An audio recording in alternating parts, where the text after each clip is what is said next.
All right, well, I guess we could get going then. Got the game about to start. Well, not about to start, but 7 o'clock the broadcast starts, and we're gonna chat here tonight. This is sort of the video version of the Gazette live blog. If you guys followed that, if you're new here, if you're not new here, thanks for coming. Basically, we'll talk about the game as it happens. We'll talk about all the plays, and then we'll have the link to the live blog where I'm going to be posting the highlights as they happen. So, yeah, stay tuned, and we're going to see the Montreal Canadiens against the uh, old Montreal Canadiens. I don't know. The Kings are well. They only got four. They only got four ex-Habs, but that feels like a lot. I would say. No, I feel like that's. I would say that's quite a bit. They've got Joel Armia, Phil Danault, Corey Perry, who's 40 years old and ageless, and who's the other guy? Joel Edmundson, who, man, I thought when he left the Habs was absolutely done so, but no, he came back and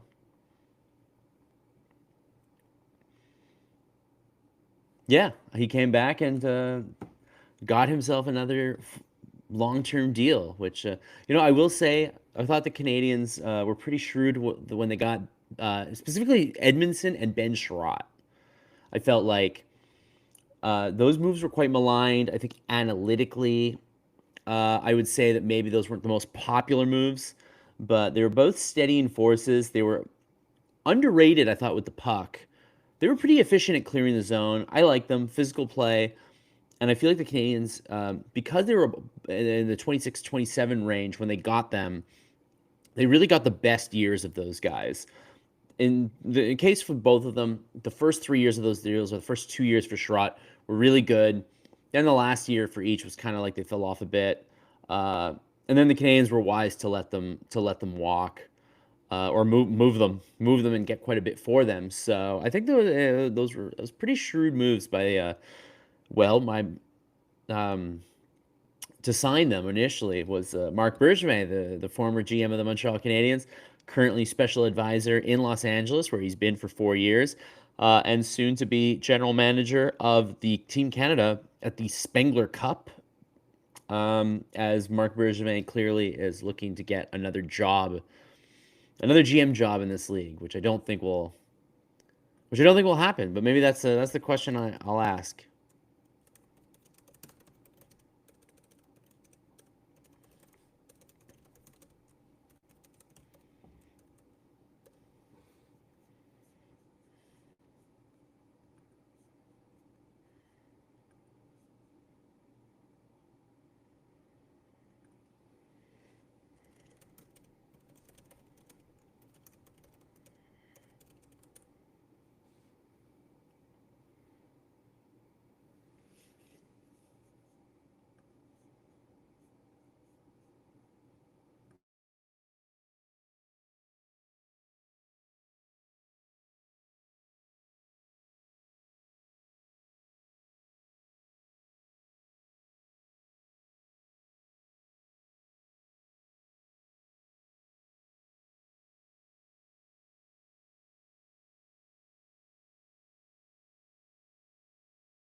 Hey, we got a Habs fan from Connecticut.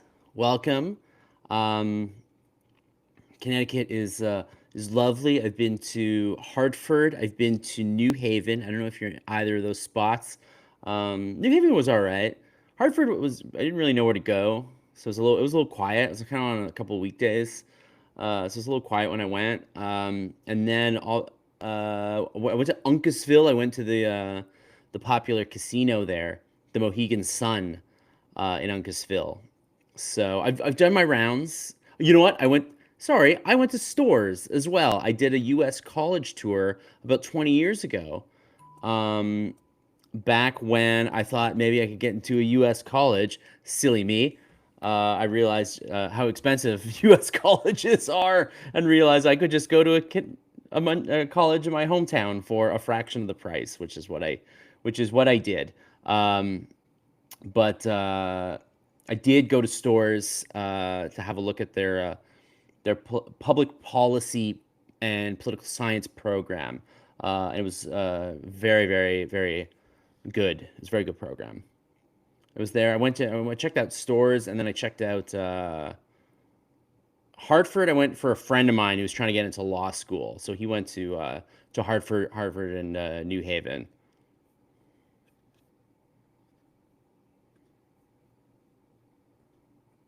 So there you go. Those are my Connecticut connections.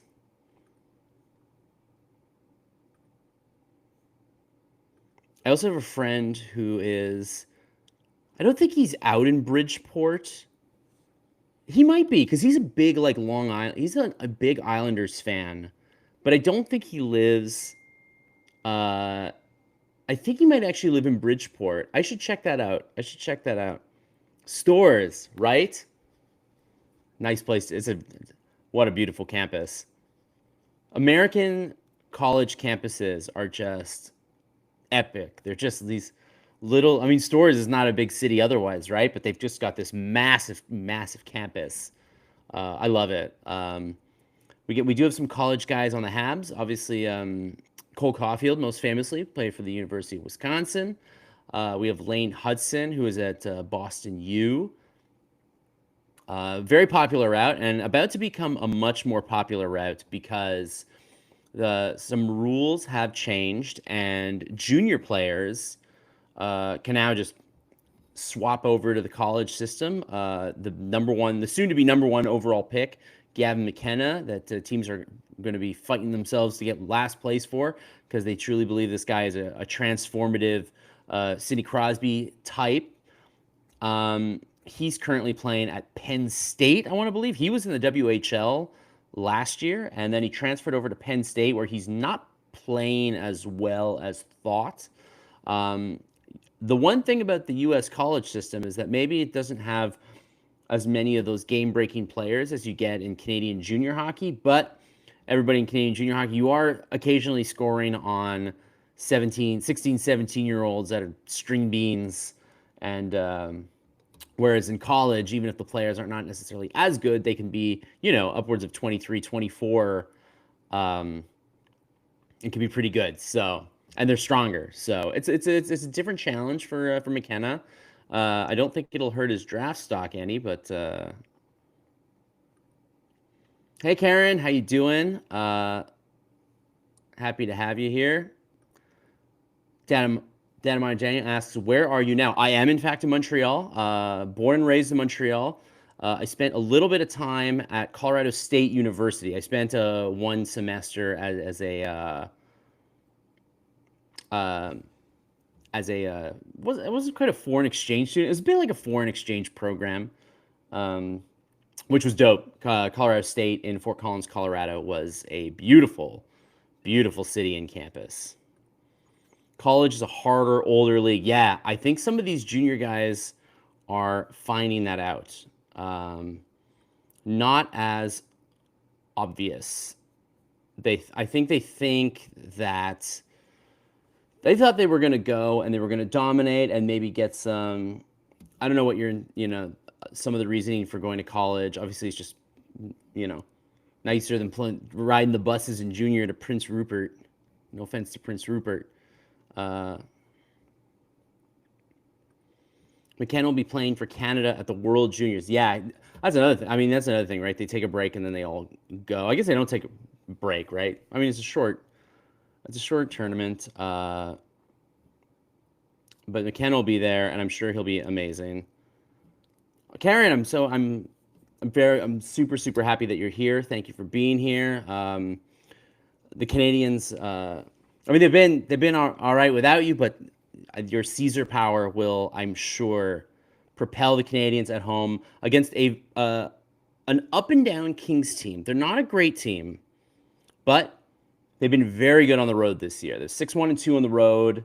They've got a lot of ex-Canadians who are going to be plenty motivated tonight. Phil Danault, if you guys can believe it, has 0 goals this year. 0 goals, 3 assists. Still playing his typical solid defensive play, but his scoring is way down, and at the salary that he's making, he could definitely be on the chopping block. They could definitely trade him as they look to move on from, I mean, Kopitar is in his last season. So they've kind of got to start thinking about the future, and Phil Danault, to me, does not sound like a guy that you're planning the future for, so he could become available, and I'm definitely going to ask you at some point, maybe not yet, because I think he might, I don't want to jinx anything tonight, but if he scores tonight, I don't want to throw him under the bus or anything, but you can let me know at some point if you think Phil Danault could potentially be that number 2 center that the Canadiens have asked about. Hey Mark, how you doing? Yes, it's got to be Christmas season, right? You must be very, very busy right now. I know always around Christmas time, November, early December, you're always super busy with shows. So I hope whichever show you're doing this year, it's going well for you. Tony Marinaro, I assume, is hosting a Grey Cup party at Winnie's. Yeah. Man, that we're going to talk about the Owls. I feel terrible.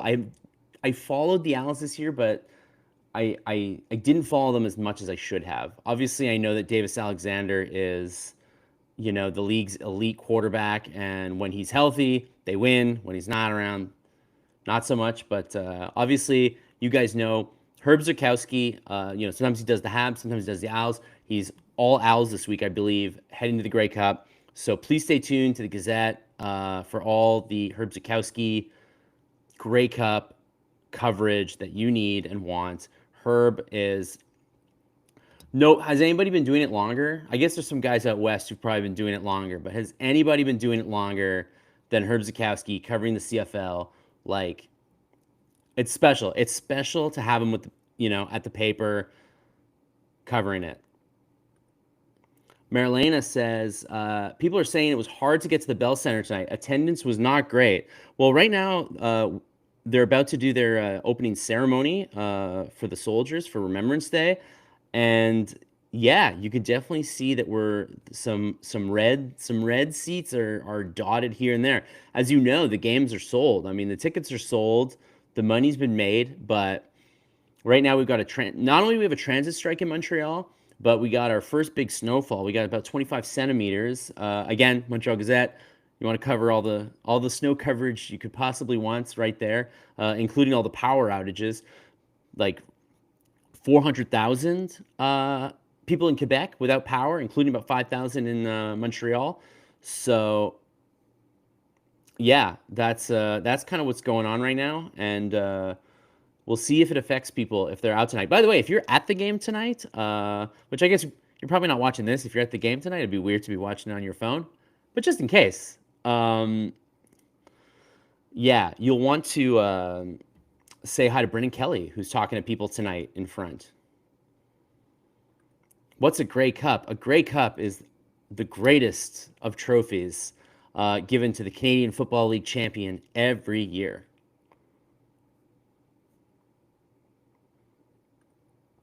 Hey, Bob, how you doing?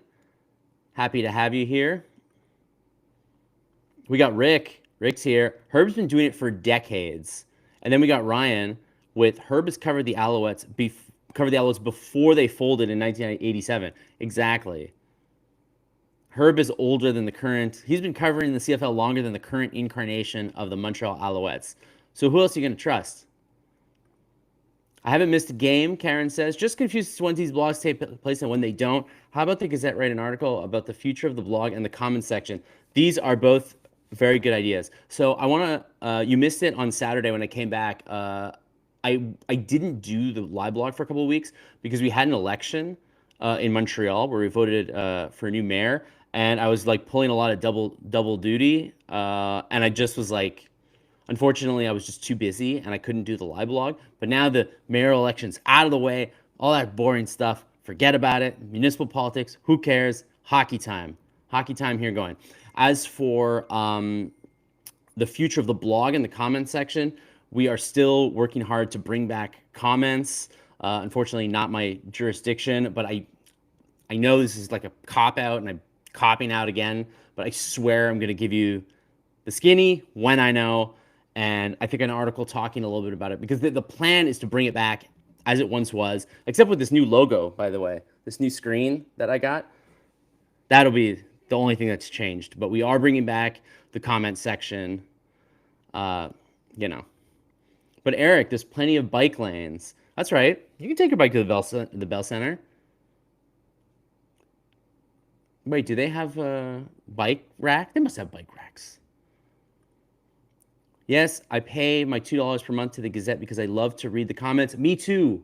I miss the comments. That's why I'm doing this. Trust me, I'm not doing this because I love to see my face on camera. Although I do love to see my face on camera. But no, it's because I missed watching the game with you guys, honestly. That was my big impetus for doing this. Because you guys were all there last year when we did that first website migration, and there was no commenting, and there was no live blog, and it was very, very sad, and I did not like it. So this time around, I wanted to do it. But I will say that going forward, there'll be way more live blogs. If you want to know when they'll be happening, I will be posting the live blog link on the site before the game. And if there is none, there is none. I think I think I'm going to do the other two this week, and then the following Monday, I don't think I'm going to do it. I have a friend coming from out of town who wanted to go see the game, so I think and his friend I don't see very often, so you know how it goes. Sometimes that's the thing, right? When I have friends from out of town, what's the first thing that they want to do? They want to come watch the game or go see the game somewhere.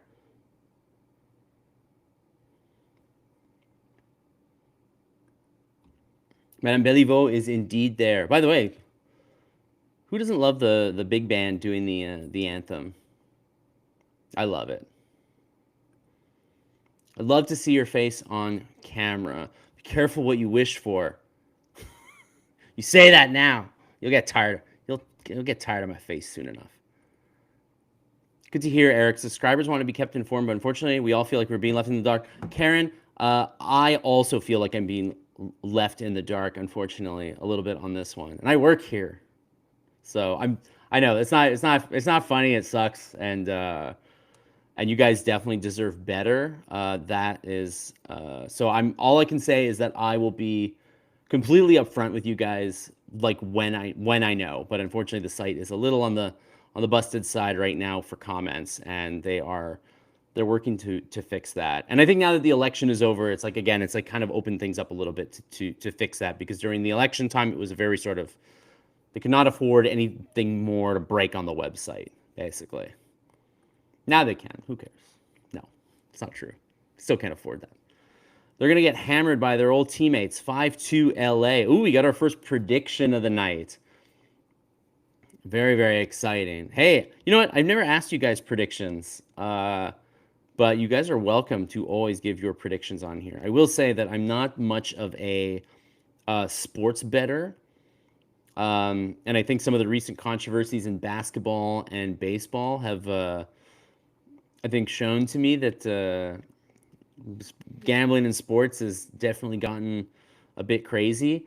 And I hate seeing those ads when I watch the game. So I'm not going to be a big proponent of gambling on here, but I will say, if you want to predict what you think is going to happen, go for it.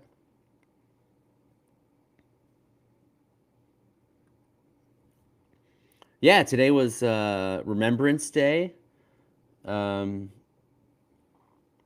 Memorial Day, Remembrance Day. Again, we have some lovely articles about Remembrance Day in the Gazette today. You can read Allison Haynes about the original copies of In Flanders Fields, which there are 4 copies of them at McGill University, so I got to check them out. Really cool. And then somebody in Montreal West, which is adjacent to where I live, wrote a book about all the heroes. And Montreal West has always been, they always have all the signs all over the place supporting the troops and the veterans. So Montreal West is some place that's always taken that very seriously. All right, off we go.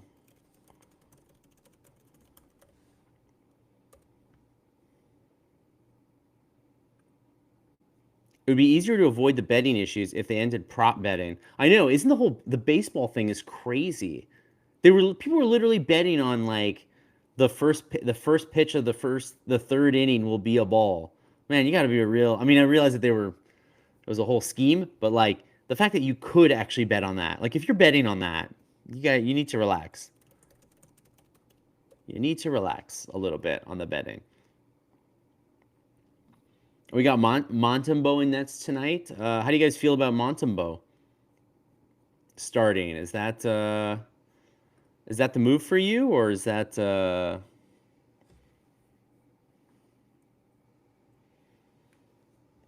are you feeling about that one?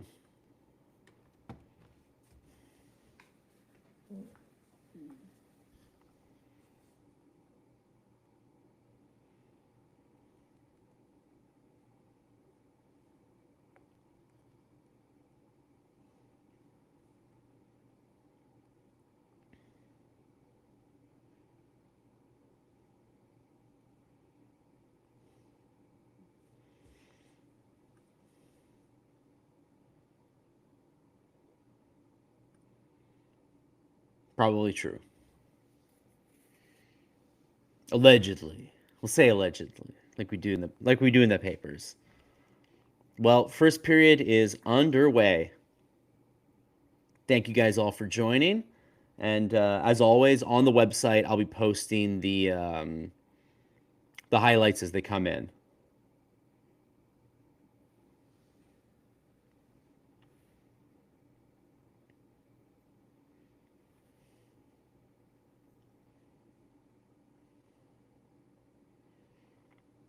We got the same old lines as well.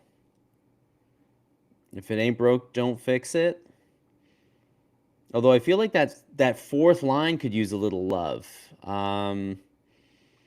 Anderson, Evans, and Veleno have definitely. I mean, they're not contributing too much on offense. On defense, they're kind of not their usual. Who's the weak link on that line? You guys think it's got to be Veleno, right? Veleno's, I think. Veleno's. I mean, if Line A were here, Veleno would be the 13th forward. So, I think that's the deal with the fourth line right now. Oof. I mean, the Kings are putting pressure right now.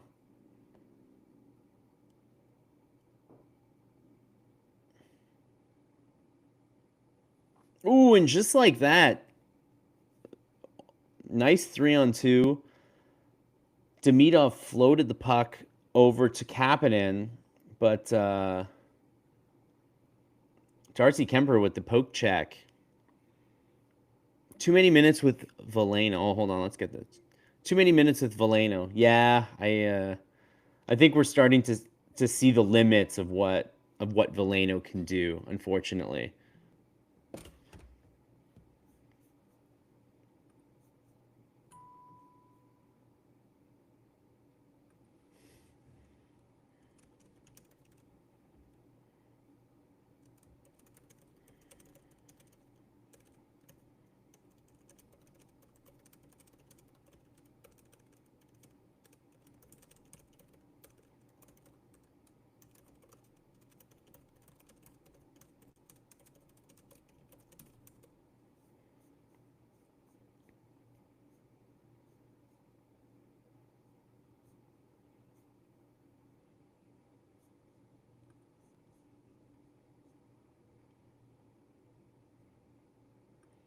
Now look at this.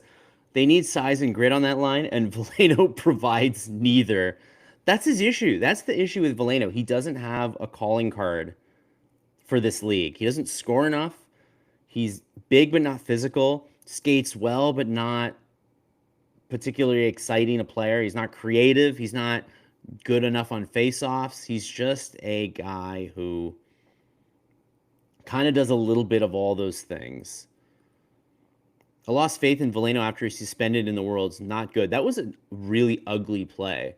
Anytime you get a skate blade involved, you can really hurt somebody. That was not cool. I put that on par with, do you remember Matt Cook? When Matt Cook sliced Erik Karlsson's Achilles heel, but he like went into the boards. He went into the hit like blade first. Like, what did you think was going to happen, dude? The league will miss Kopitar when he retires. Classy guy, great player. Absolutely. And also, going to play his whole career with the Kings, which I think we all love a guy who plays a whole career with one team. He's going to go down as the third best King ever, probably. Unless I'm forgetting somebody after Gretz and Dion.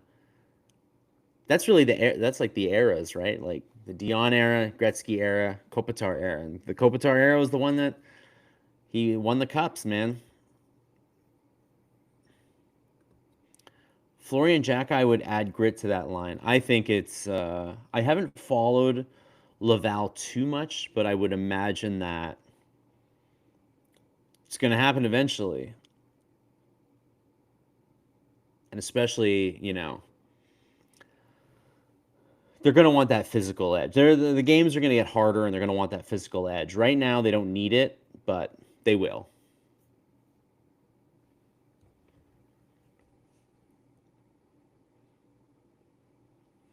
Not to give away, what I'm going to assume is his column tomorrow, but Brendan Kelly was out at the Bell Center talking to fans, and he was talking to them. There was one hockey-related question. Oof, right off the post, that one.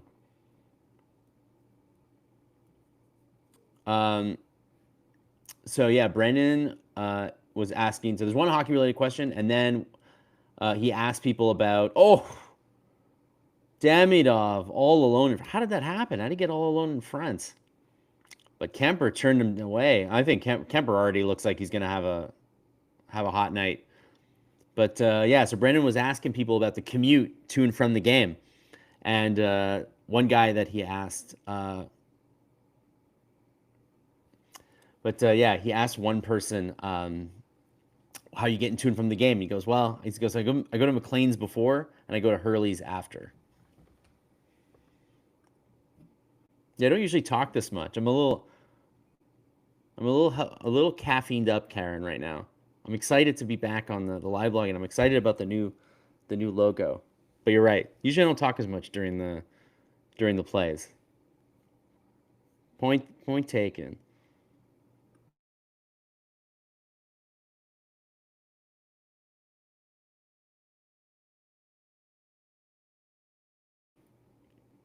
Oh, what a chance by Demidov in front. We don't see him miss too many like that.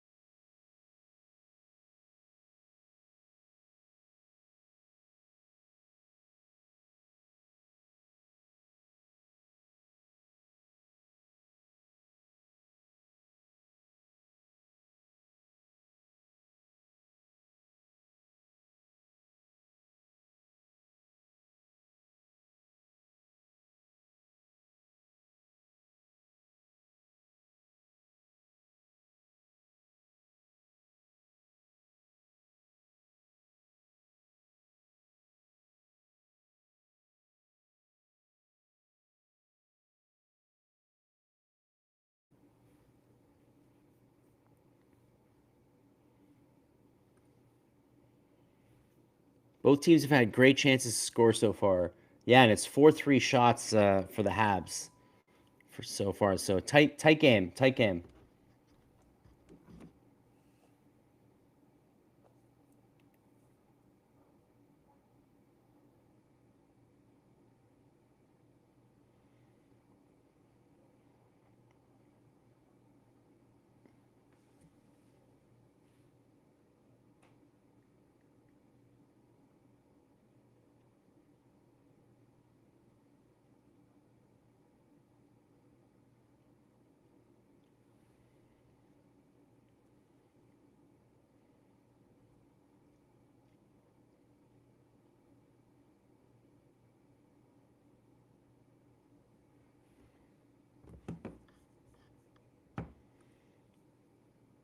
All right, we got an icing, so Canadians are going to get a chance coming back.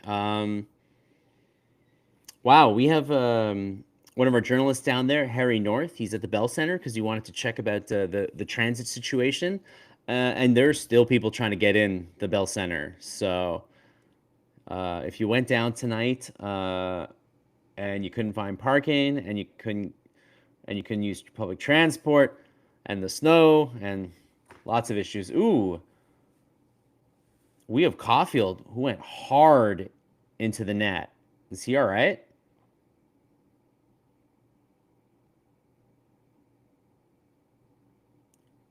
Ooh, and Caulfield is wincing a little bit.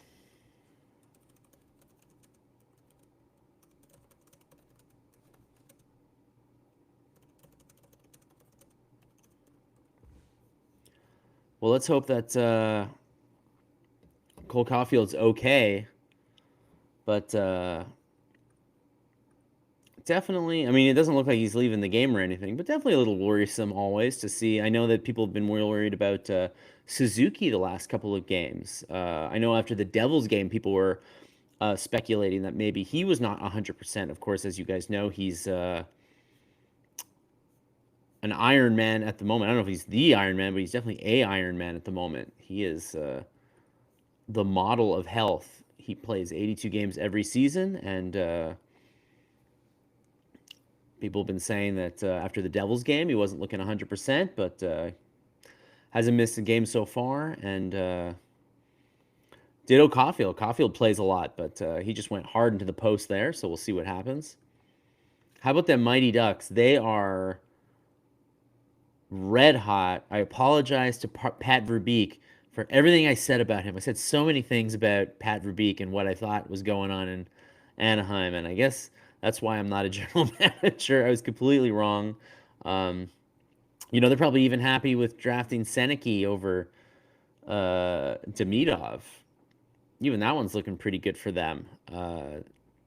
Great looking team, big, strong. They stole Cutter Gauthier from the Flyers. Flyers, as always, can't get anything done right. And Carlson looks like way better than Fantilli, which on draft. That's why draft night, man. You never truly know. Hey, Joel Armia getting a little applause, and oh, he's not out for the penalty kill though, or is he?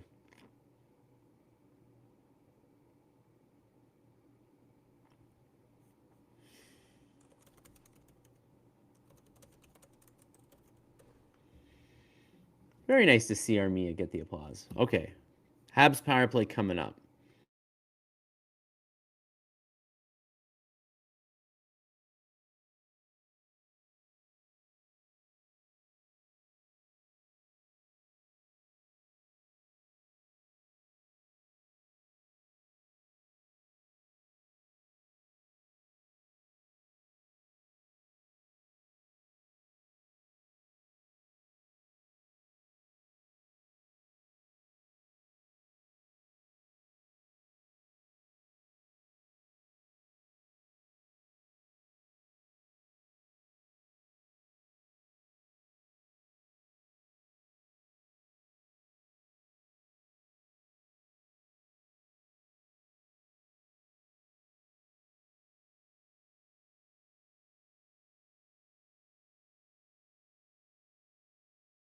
Ooh, Cody Cece, Lane Hudson was trying to circle behind the net, and Cody Cece just ran him into the boards.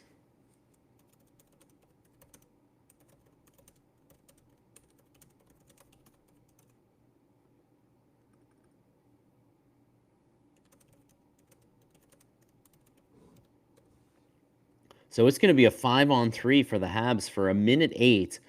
Look at Caulfield with speed, and yeah, Cece just tripped him up. But look at, I mean, it was Kemper too. Kemper came out too, and he stuck his stick out. So very unsportsmanlike so far for the Kings. I don't know how you guys are feeling about these Road Kings right now. They are not the nicest bunch in this early going, but they're now 2-man down. It's a 5-on-3.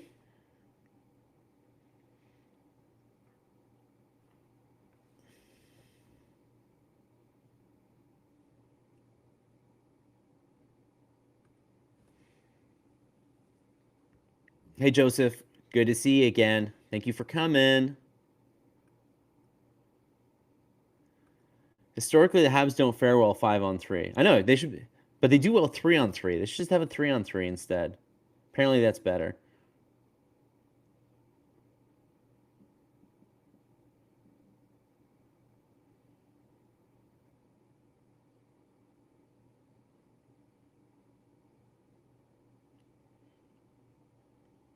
Oh, Caulfield given a lot of time and space near the circle to take a shot, and he missed it high.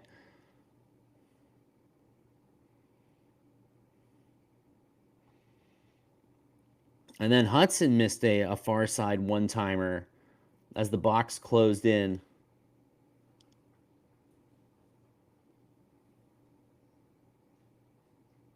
I mean, the Habs are getting their chances 5-on-3 right now. 16 seconds left.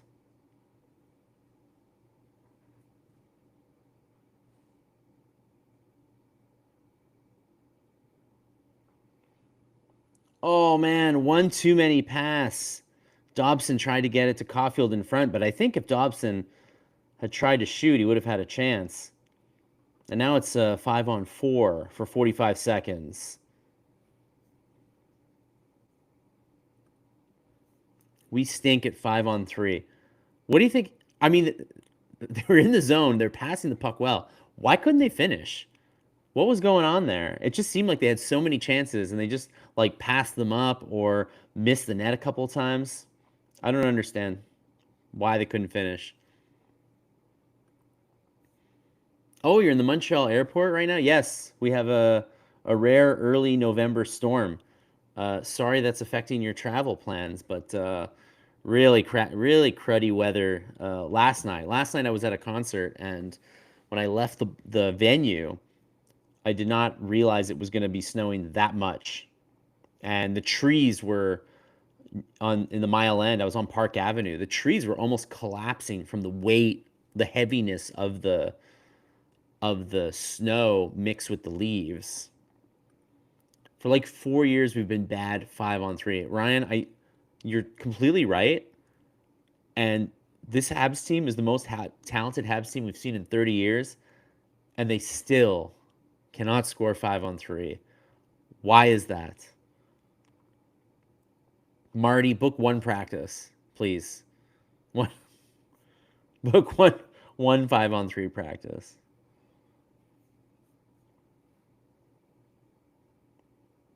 We got a Habs penalty. It's going to be the first Kings power play of the night. Brendan Gallagher is not happy. Marty St. Louis and his awesome mustache, not happy.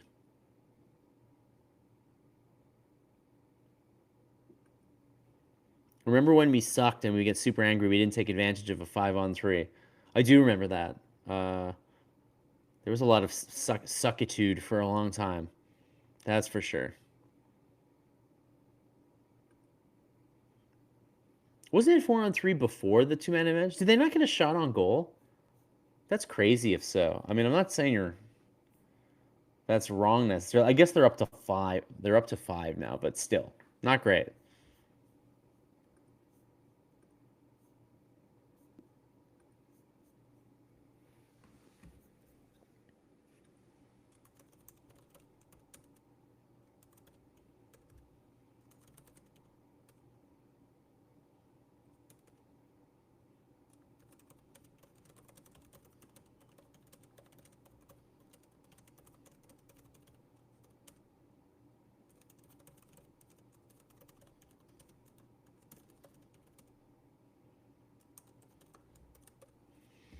All right. I got a question for you all. Which ex-Hab that's currently playing on the Kings would you want to have back? If you could trade for one of them back, which one? They're all pretty good. They're all pretty good in their own way. I don't think any of them are bad. So, although I think there's probably one that you guys are going to want more than the others, but we'll see.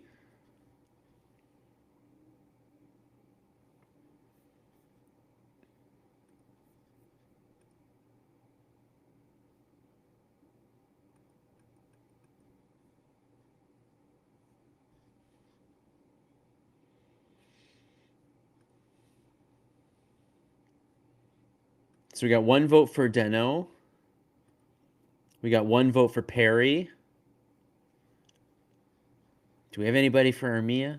Our penalty kill. We need it. There you go. We got another vote for Scory Perry.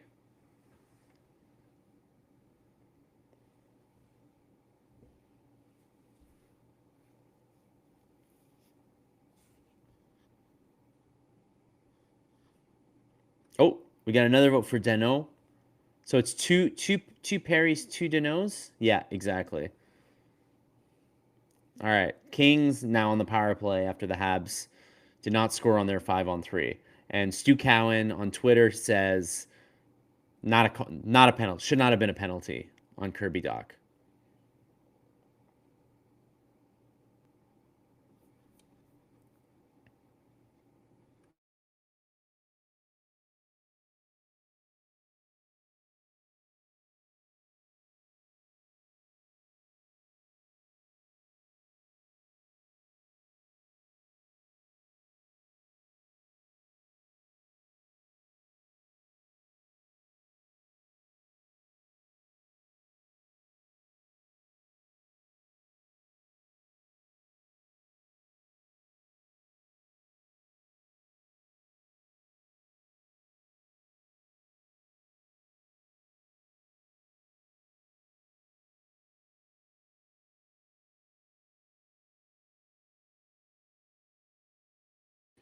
Nice penalty killing by Kapanen on that one.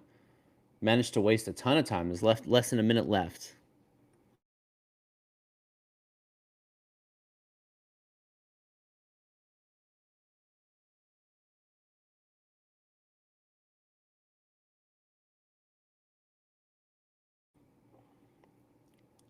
I think Montembeault might have gotten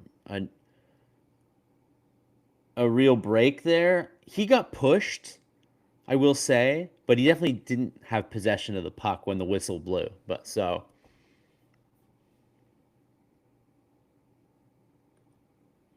since that Edmonton game, we've received many suspect penalties. Hmm. Interesting. I hadn't thought of that. I don't even want to speculate, man. Maybe it's because of what Chris Nyland and Rick Green said about the referees on Hockey Inside Out 2 weeks ago. They were not very kind. I guess not. No, I guess none of us are really.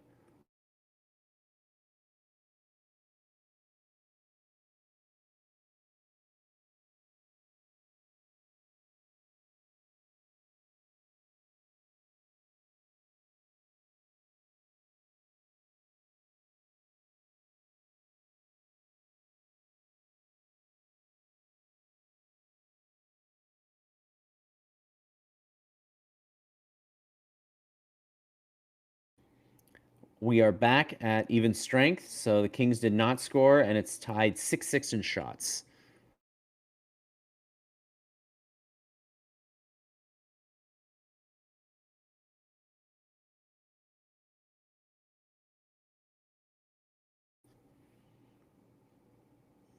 No call. Byfield completely sat on Montembeault there. I guess they're saying it's incidental, and then the Habs take a high sticking penalty. Dach again. He high sticked Byfield right in front of the net, in front of the ref behind the net.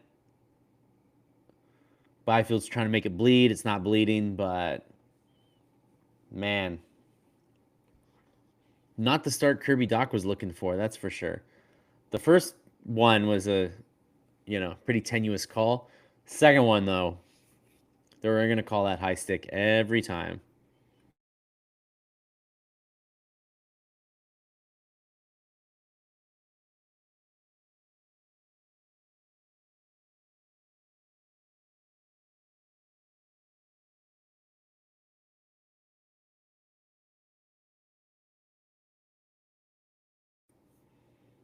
Yeah, this team does have a lot of the trademarks of a Marc Bergevin team. They're definitely pretty pretty beefy and heavy, I would say.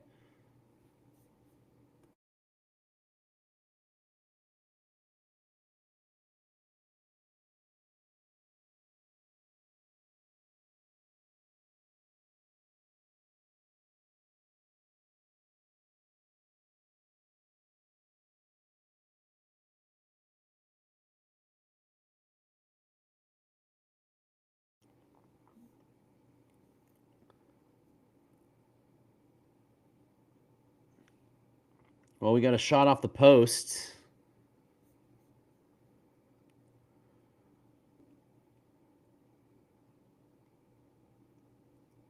So was it a phantom call on Byfield? He wasn't actually high sticked?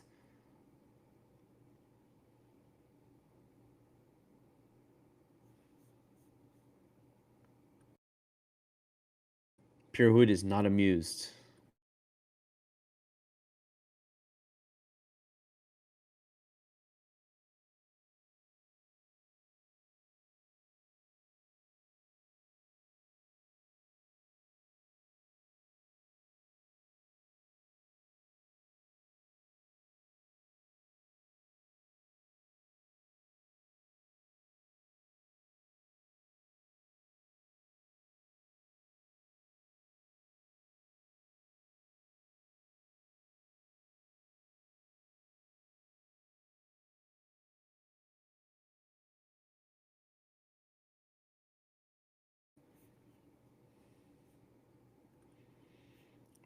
Do watch out if you're driving in around Quebec tonight. The roads are still gnarly, and as reported in the Montreal Gazette today, many city workers responsible for cleaning the snow are not actually working yet because this was such an early snowfall. The city was not ready, so do be careful.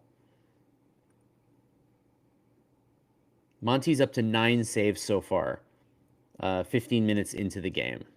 Not bad.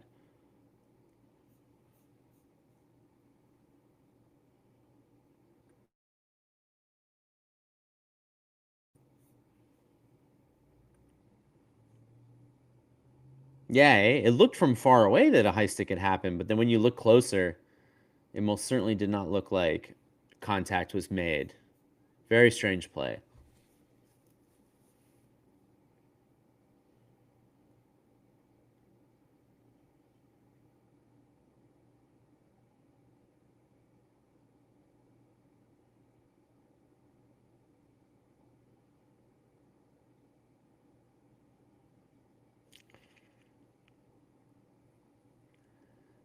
Man, Hudson, I thought was really looked like he lost his man at the for a second there, and that it was going to be an easy 2-on-1, but he managed to get back and somehow not take a penalty because when you're doubling back like that, refs are going to call it more often than not.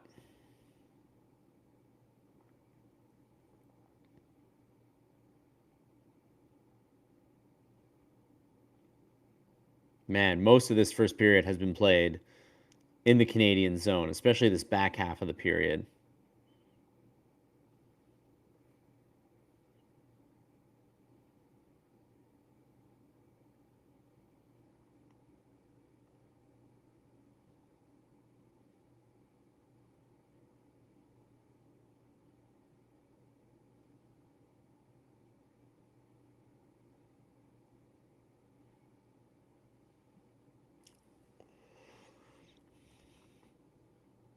Gosh, Gallagher off the rush.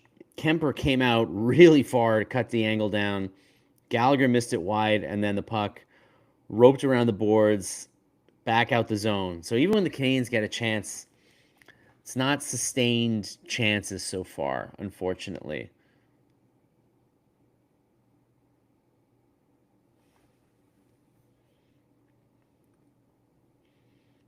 Yeah, no freebies from the Kings tonight. Yeah, look at that. We're watching the Byfield re- repeat, and the puck like took a weird bounce off the boards. Doc's stick was definitely like in the air, but it doesn't look like Byfield got hit. So pretty corny. When was the last time a Habs team had 3 kids contending for the Calder? I think never. Yeah, probably never. I mean, gosh, like 83, 84, 84, 85. Lots of they had lots of rookies come in, but I don't think they were contenders for the Calder. So I think you're right. That being said, uh, Matthew Schaefer, man, what a season that guy's having in New York. He's the man to beat right now. That's for sure.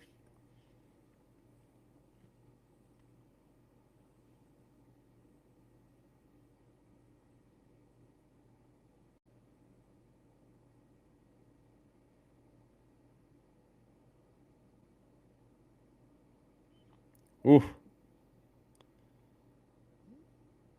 Fiala tried to make a nice move at the blue line, but almost got pulverized.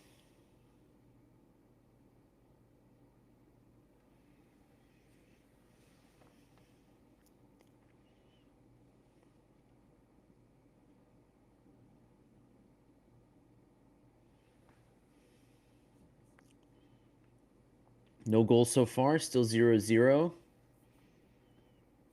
We got a TV timeout with 2:29 to go.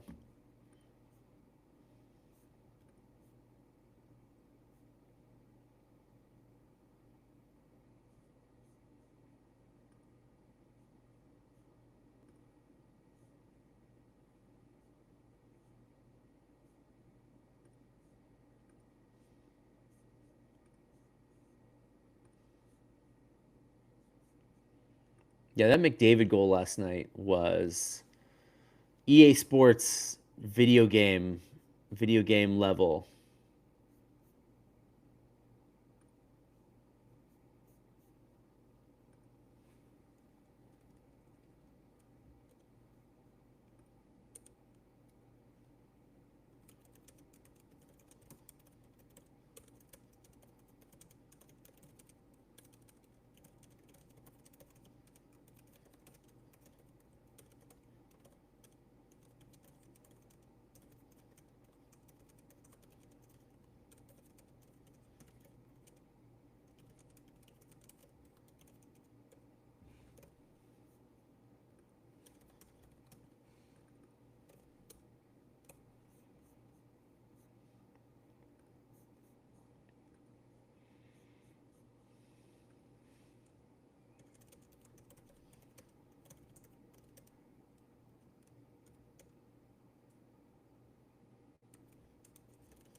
Leafs getting dusted 3-1. TSN called it a must win. You know what's funny? I was listening to Jeff Marek today, and he was joking that the one team that could desperately use Jordan Kyrou right now is the Toronto Maple Leafs. And the one team that would never trade for him because of who their coach is the Toronto Maple Leafs. They're just in such a bind. There's a reason why Marner got paid the big bucks there. He was the engine that got that team going. They're very, very slow without him.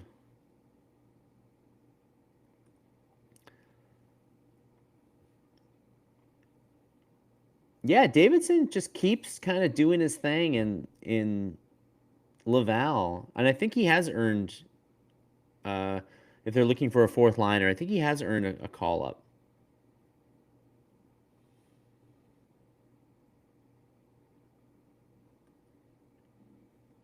Oh no, Stolars isn't playing well. I thought he was going to solve all their. I thought they signed him to a deal and he was going to solve all their goaltending issues. I guess not.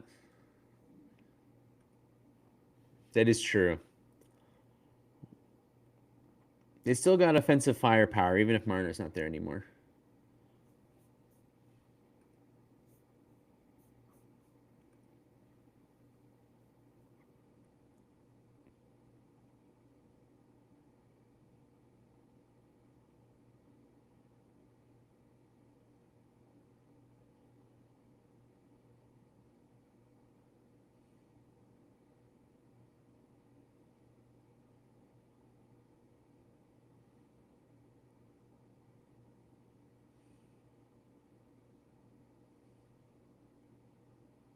Hey! That was a slow-mo play off the rush. But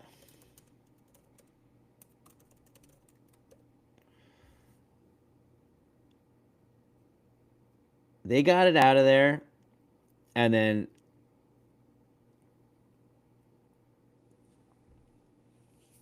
Hudson joined the attack. Let's see this.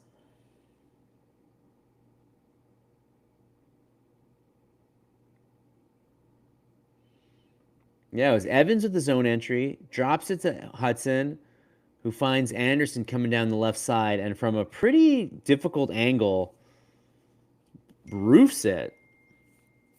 You don't see Anderson blast too many from that far out, but that's his first goal of the season, isn't it? No, it's his second goal of the season. And Hudson's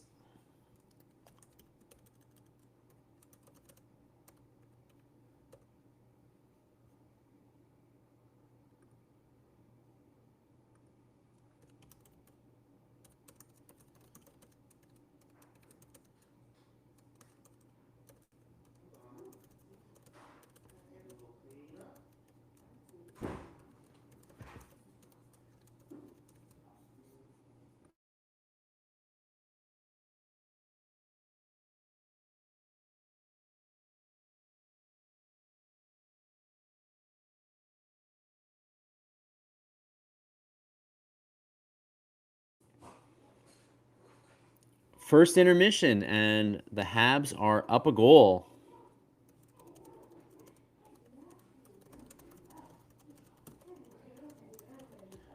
Very surprising, I think, considering where it looked like where things were going for a minute. But that's the Habs for you.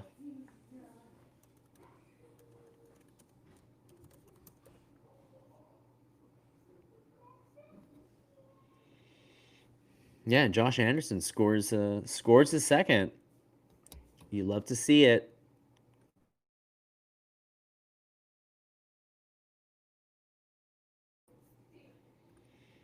It is available on really it's blacked out in Kingston. Why? Terrible. It's on TSN2 if you've got TSN2. It's also on RDS in French. And unfortunately, I don't know if either is blacked out for you or not.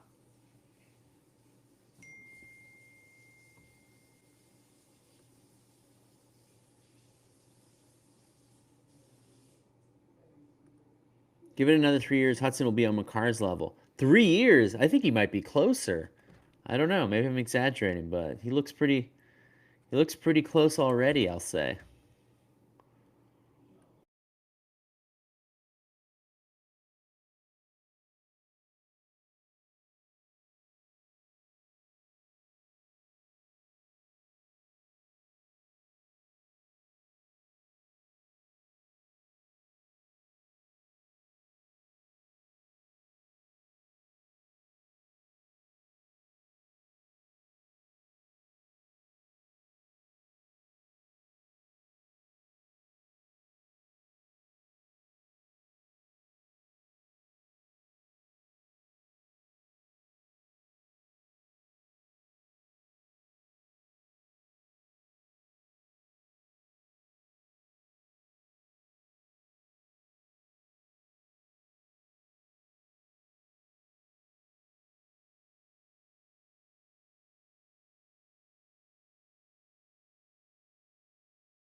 Yeah, Makar is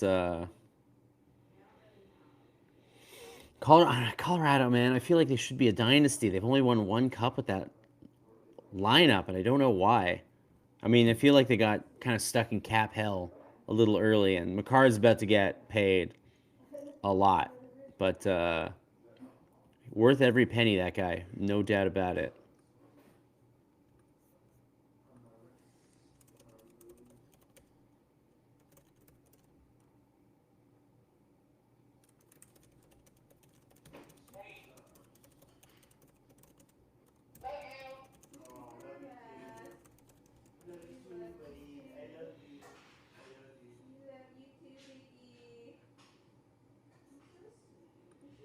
Yeah, I gotta ask you guys, what do you think about Phil Danault having 0 goals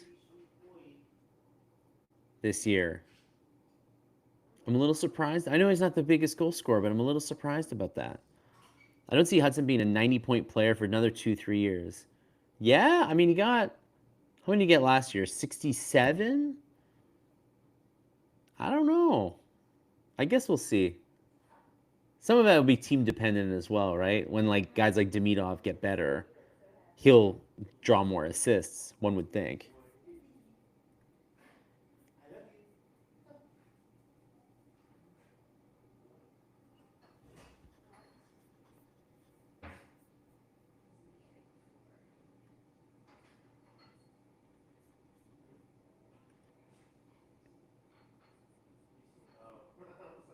Yeah, Corey Perry, the ageless wonder. He's 40 years old, still plugging away. You know exactly what you're getting from him.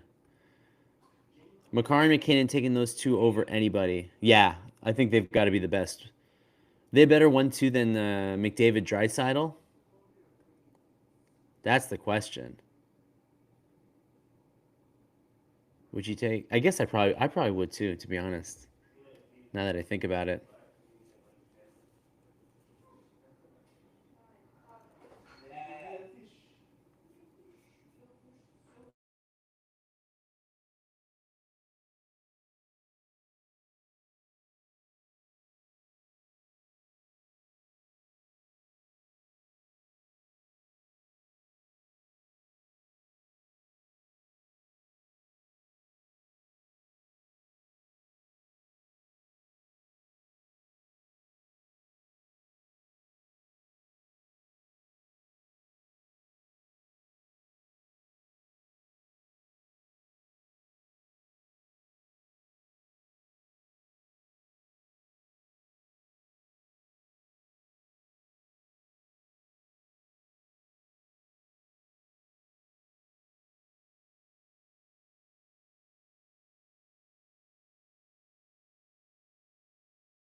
Good luck, Joseph. Hope you make your flight. Uh, yeah, not the easiest night to be traveling, that's for sure. Oh, they're 100% better than David and Draisaitl. I think so too, which is why the fact that Colorado hasn't gone back to the final is weird to me. But this year might be the year. I think they made some good moves in the offseason. Crazy shot from Andy. I know. Does it bother anybody? I feel like it doesn't, that he doesn't produce much on offense anymore. I feel like we've all kind of like figured out what he's good at. Good forechecker, physical, good at killing penalties now, occasional offense, defending his teammates, occasional hit.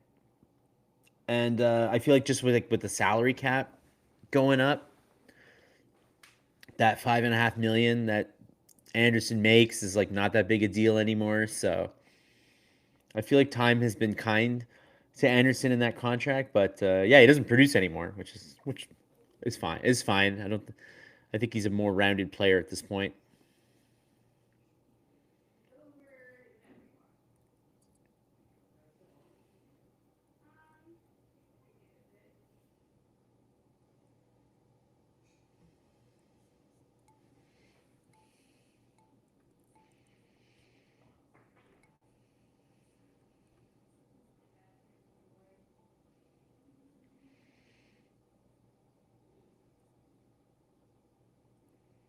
Man, Matheson played almost half that period. Played 9:53. Crazy. Montembeault made 12 stops. It ended up being 12-9 in shots. It wasn't 11-10 as originally said. Yeah, Matheson played almost 10 minutes. Suzuki had 3 blocks.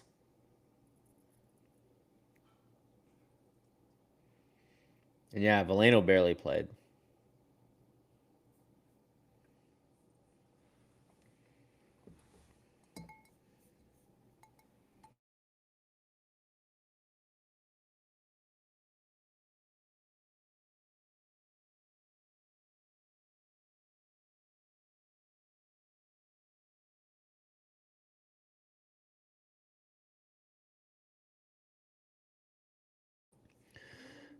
So Primo was released by the Leafs and is back with Carolina. Does anyone think he will be a full-time NHL goalie? I think the it's not impossible. I feel like Charlie Lindgren bounced around for a while and then kind of finally found his place. And it's not over for Caden, but it's gonna be tough.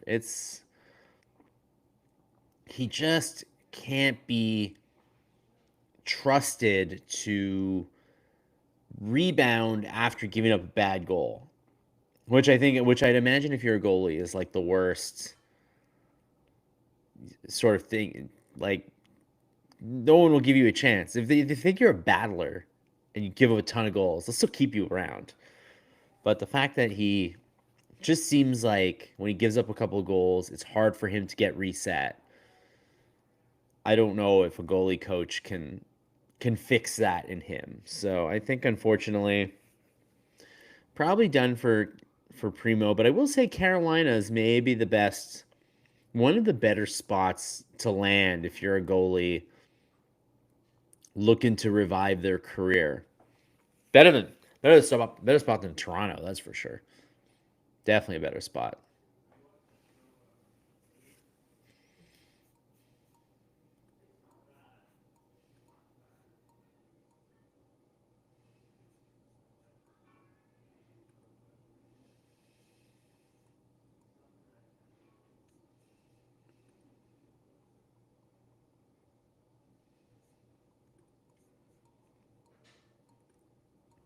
Eventually, I think Caden Primo will be of an NHL goalie.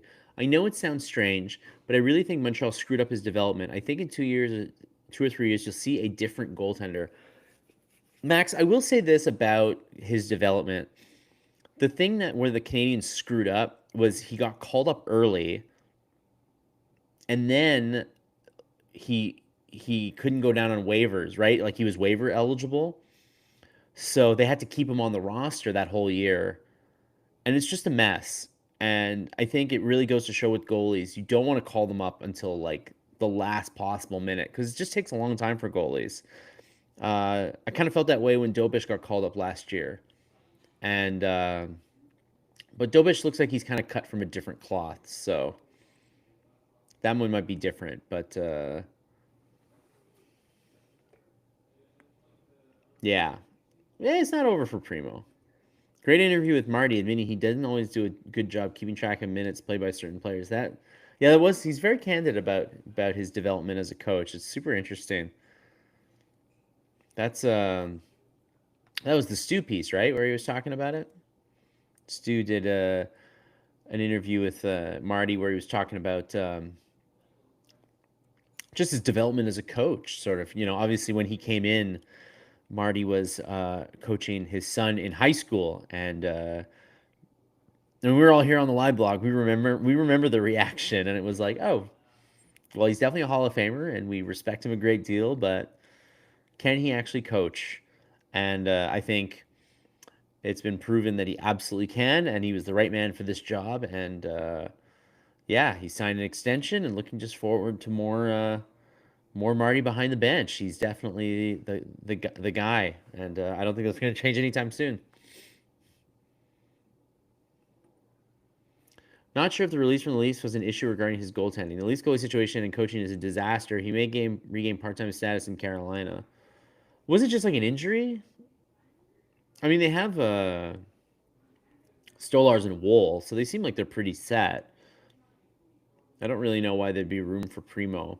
I mean, that's the issue with goalies, right? There's only 64 spots available, uh, and teams very rarely going to run three goalies. I mean, the Habs did it obviously with Primo just because they didn't want to lose him on waivers, but it wasn't an ideal scenario for anybody. I would love to see Doc get a Gordie Howe hat trick tonight. It would tell me that he is on track. He is getting there, I would say. He's definitely playing his best hockey as a Hab right now. Certainly since before all the injuries. I mean, I don't want to speak to before the injuries. It seems like almost like a crazy before time where I don't even remember how he looked, but he's looking pretty solid the last few games, and finally healthy, and we can see what he can do. All right, we're almost back.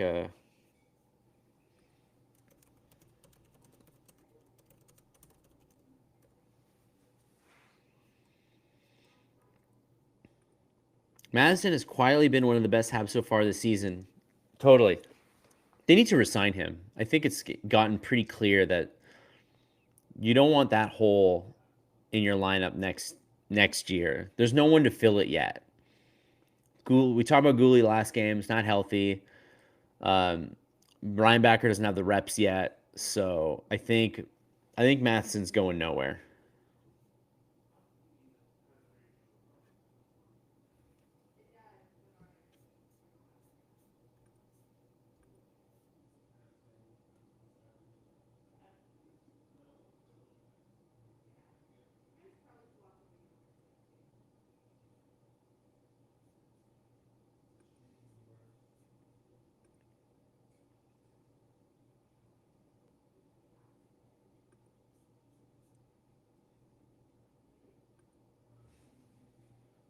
Wait, where's my hand? There's my hand.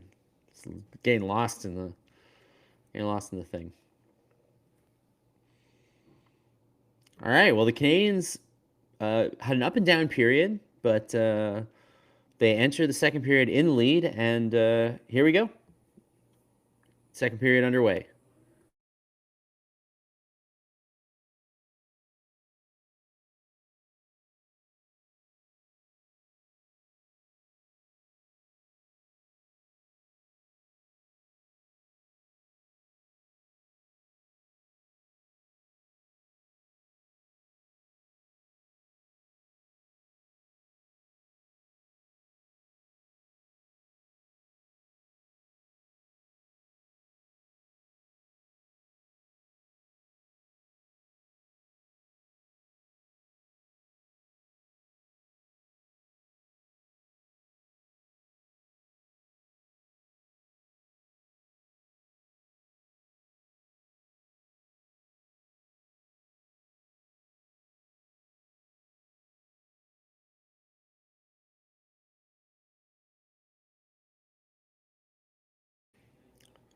Wow, Fiala left kind of all alone in front. He did a nice little spinorama, a little spin and fire to beat Montembeault.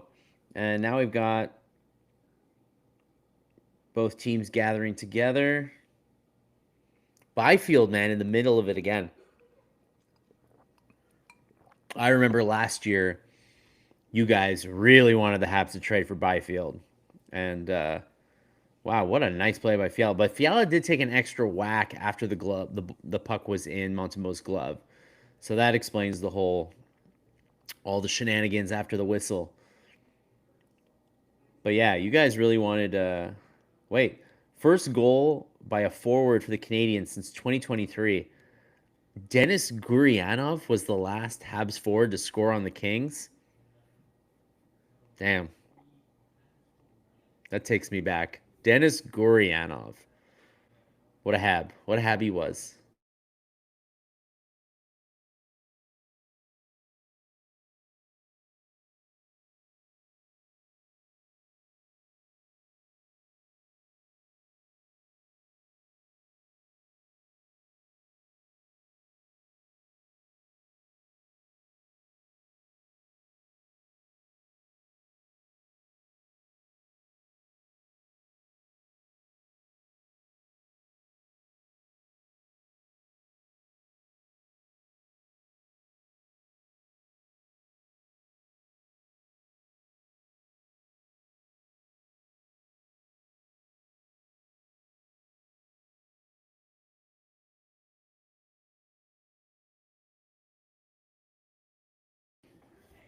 And it's tied up 1-1 right off the draw.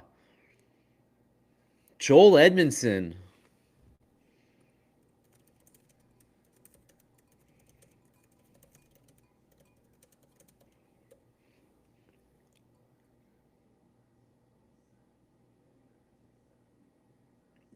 So Evans loses the faceoff clean.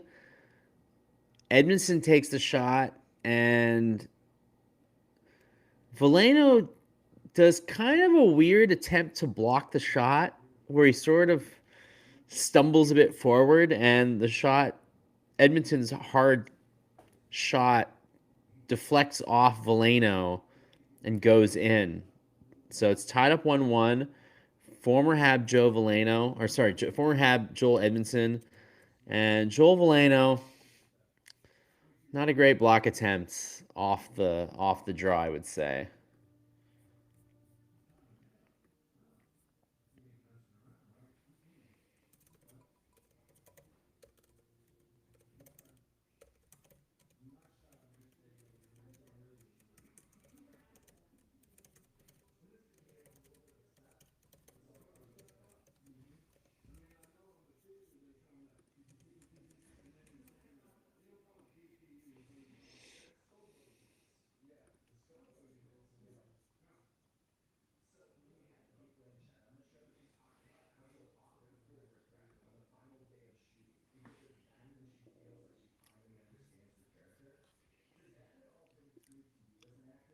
And then Kempe in front almost gave the Kings a lead. His stick got tied up, I think, in Strubal's arm, and he was trying to get a call, but the ref wasn't buying it.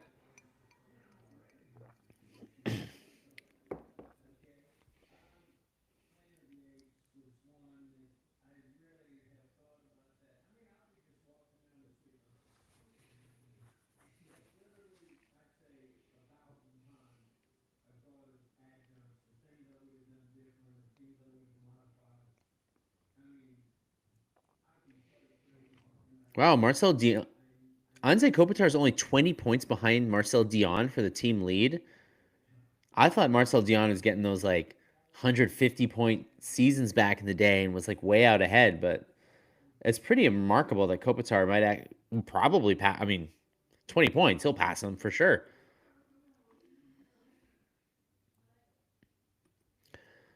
All cameras pointing to Veleno, but we lost the draw, and that was a good bender by Eddie. Yeah, it was a good shot by Edmundson, and Evans lost. It was Evans who lost the draw cleanly. Well, at least you don't have to watch Shane Wright score tonight. uh, Shane Wright. Gosh, I hope the Kraken don't become really good. He makes us pay.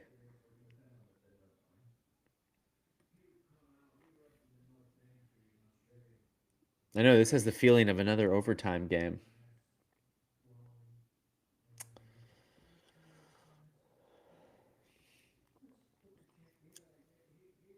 Another Kings power play coming up.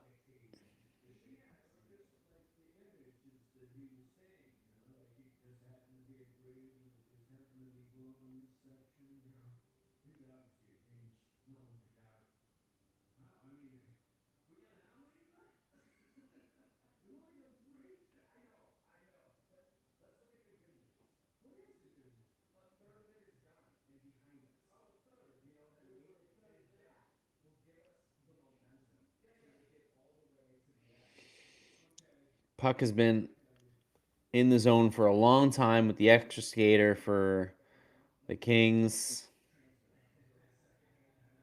Oh boy.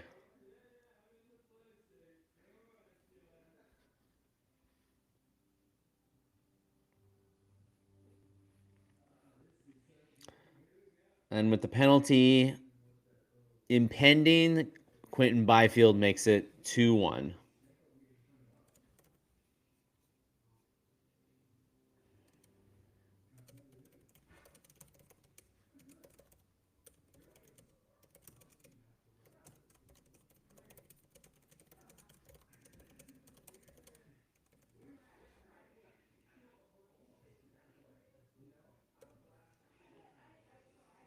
Oh, and Byfield's chirping the fans after that goal. Oh boy. I swear Gallagher touched the puck on the delay penalty. Well, that's what the fans were saying. The fans were booing. Tons of Habs players went to Joel's wedding this past summer. Anyone see the pictures? I did see the pictures. Man, it was the wedding season for the Habs and the ex-Habs this year. There were so many.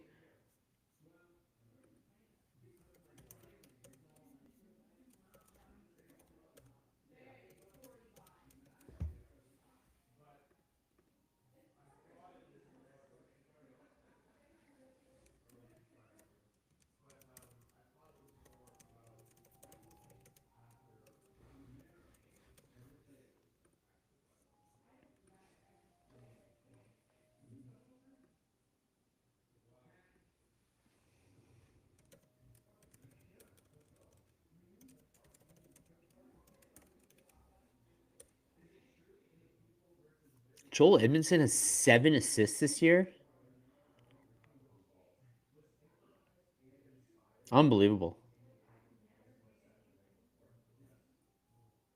Who knew?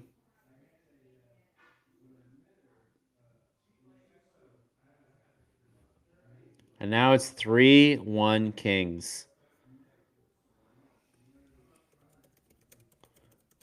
Oof.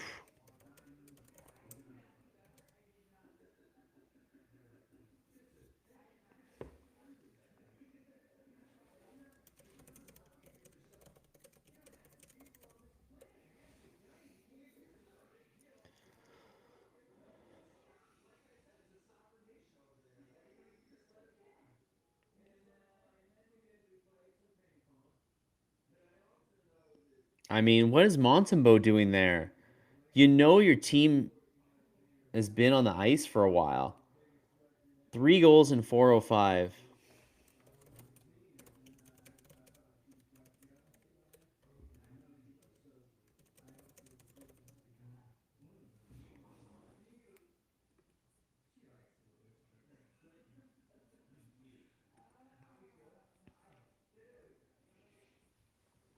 Unbelievable. Man, the Kings are tale of two teams. They're so bad at home and they're so good on the road. And we're seeing it tonight. They are just, as you said, experienced. They're just like heavy, but they're talented too. Brutal.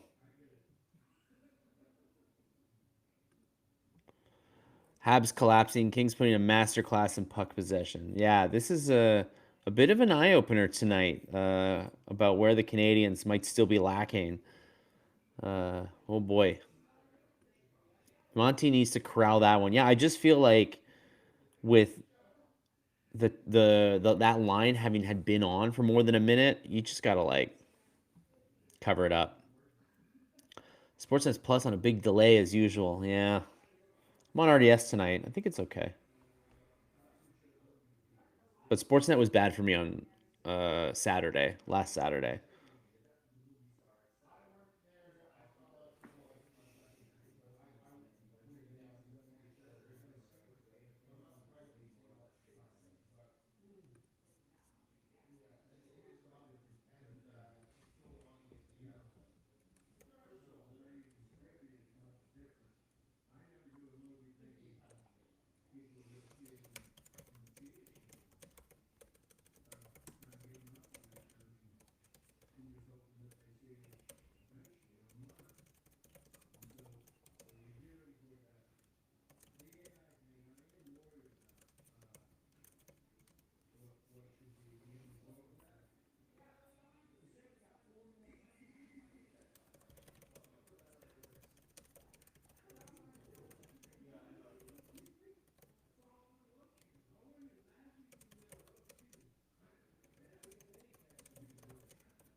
Another penalty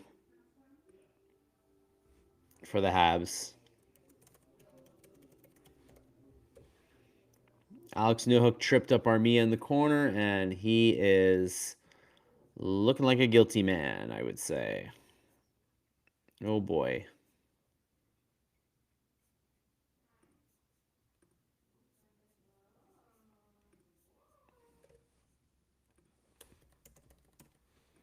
So why are the Habs not good against the Kings? What's the deal?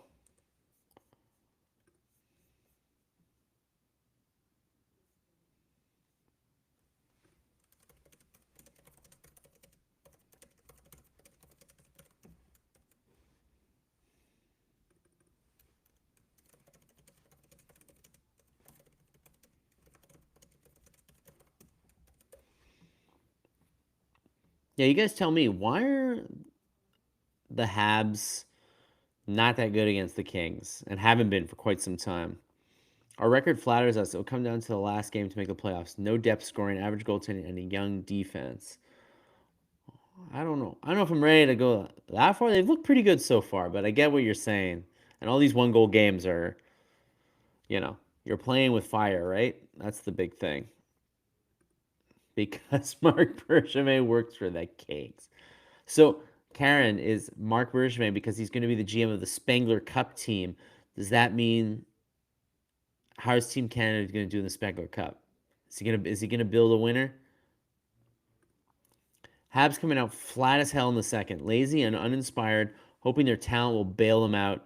We've seen this creeping into their game all season. Yeah, it's not it. This is not the game for them so far. They have not. They looked all right in the first, but not so far in the second.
Habs need to ramp up the intensity. Their forecheck is non-existent right now. Habs should stop thinking of the Leafs. They're going to tell them we'll bail them out. It won't. And how's that going for the Leafs? It's not going very well. So they shouldn't be doing anything the Leafs are doing. I have a feeling MSL will have a terse word or two in the intermission. If it makes you feel better, Bruins over Leafs, 4-1. Oh, Evans with a really, what a absolutely picked LA's pocket. Got a really nice chance on the PK.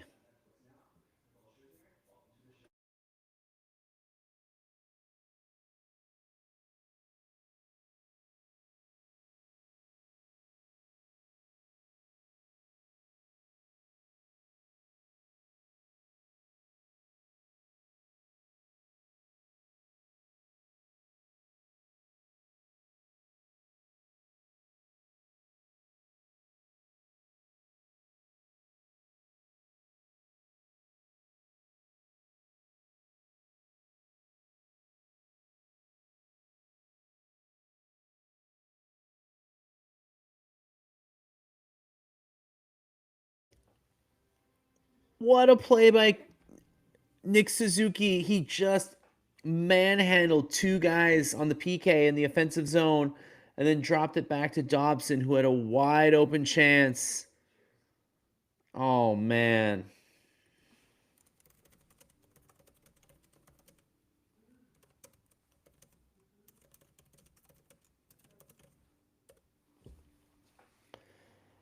Dobson's going to have nightmares about missing that one.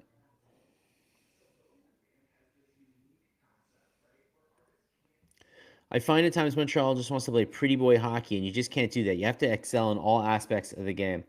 They are currently, you guys are kind of hit the nail on the head here that they're a very talented team, and so far they've kind of let their talent bring them some wins. But tonight, against the heavy team like the Kings, they're struggling. And you're right, they need to get a little more physical, right? Get a little more in the dirty areas. Monty is playing himself out of the Olympics. I don't think he'll be on the Olympic team.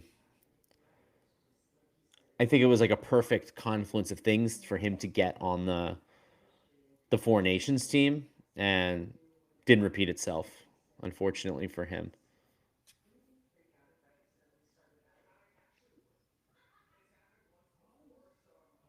Too many men. All right. I mean, the Habs will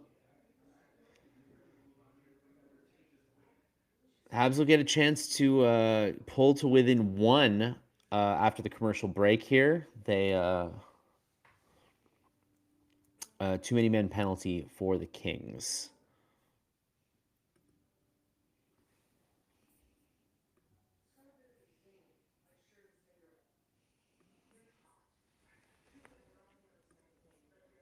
Yeah, well, they gotta do.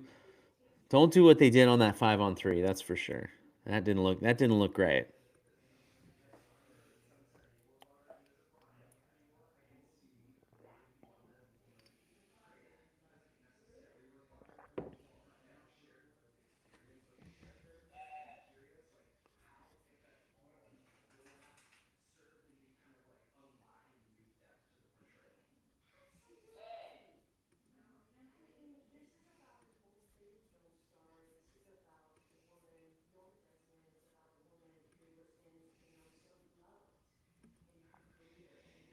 It's a game right here, right? Like two down to this Kings team. Kemper's playing well too. You don't want to be two down for long.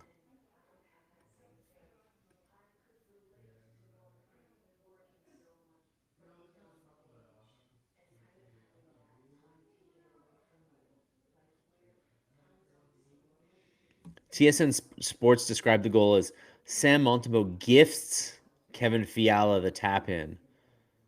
Oof. Oof.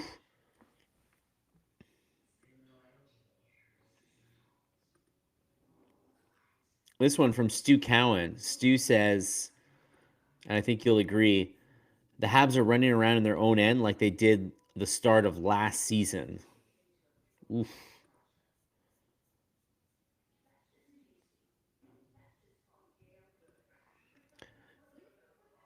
Convinced the Habs lead the league in missing the net. Sometimes you just need to make the goalie make the save and stop trying to pick the perfect corner, especially when you've been flat. Just shoot. I can't remember hearing Slaff's name tonight. I also have not heard. I will say the Habs have been killing a lot of penalties, so you won't see him then. Marty might have to drop a few F-bombs during the intermission at risk of offending the younger players. Have you met younger people? They swear. They swear very casually. Is anyone offended by swear words anymore? I'm sure there's still some people.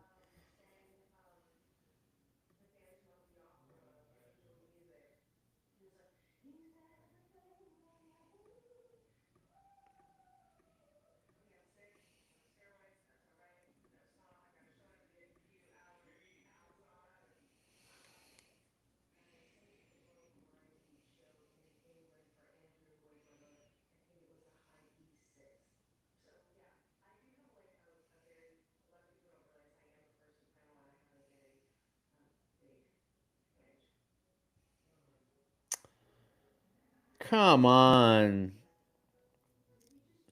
Slavkovsky looking for the perfect pass to Suzuki in the slot, but there was a guy there.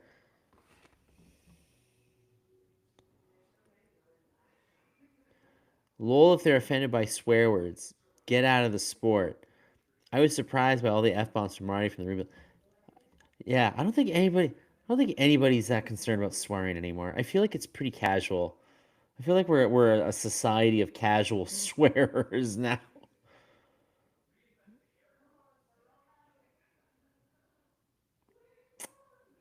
That's two straight passes by Slavkovsky on that power play right into the hands of the Kings player. I understand who he's trying to get, but as you guys were saying before, I think right now you just need to shoot.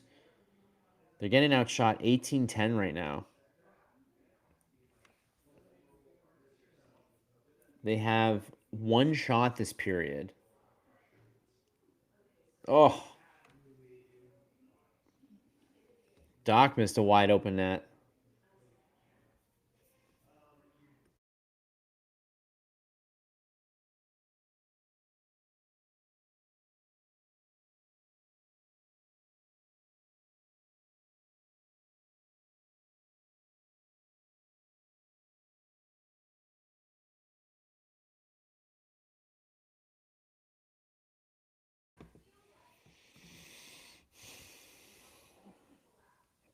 Doc misses his man, and this power play is over. Not very impressive.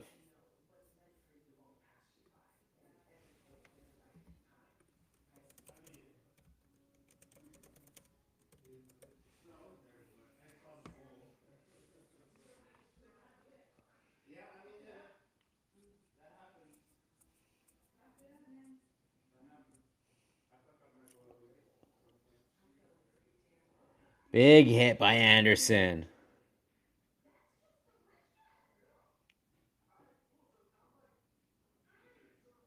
You love to see that. Oh, what a nice tip by Anderson. Anderson is flying tonight.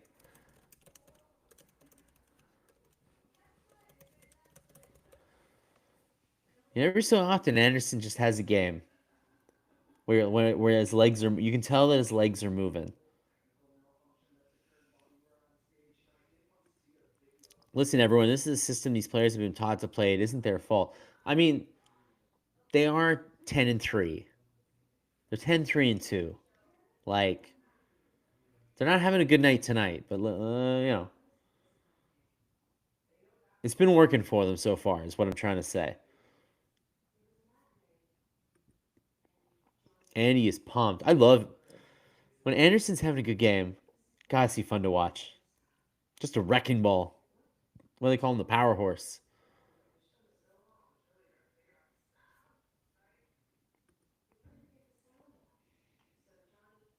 Yeah, the Kings are just one of those teams that have Montreal's number.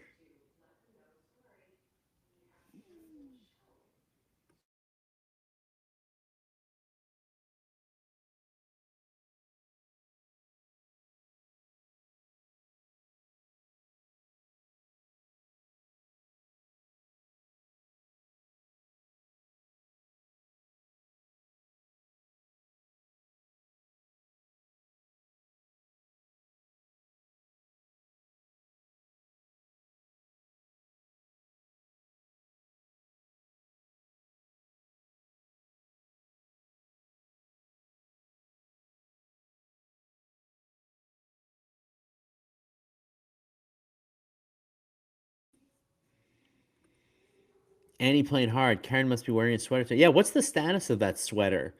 Didn't we establish that it was like, I don't know what happened to it. Was it ruined? I can't remember now. Or just in a closet, just like left in a closet. A couple of shots and close calls. It's almost as if shooting on the net can lead to a goal or something. I know it's frustrating because it's frustrating because they're really talented and like I get why they like make that extra pass and every so often it turns out really well for them and it's a highlight reel play, but like you gotta be real sometimes. Sometimes it's just like just put it on net and just have make sure Slav or Doc is in front and hopefully they can bat something in. Marty is doing young wonders with the youngest team. They aren't gonna win them all. That's the deal, right? They've mostly been playing pretty well. Tonight, not. Anderson's playing hard because I'm not wearing a sweater. Ha. Okay, so yeah, I was like, "Where's this? Where's the sweater?" I didn't know what the status of it was. Montreal's had several chances to score. No reason to panic yet. Hey man, they've come back in games like this. I know the Kings are looking dominant right now, but you never know. Oh wait, here we go. Not panicking. Habs will win. We're doubling down here. We're doubling down on the Habs tonight. I like it. I like the confidence. Not about winning them all. It's about developing an identity and playing consistent. Can deal with a loss, but not laziness and uninspired play on home ice. It's a process. They're only down two. I guess we'll see. I mean, it's not a consistent performance, even if they come back. I get what you're saying.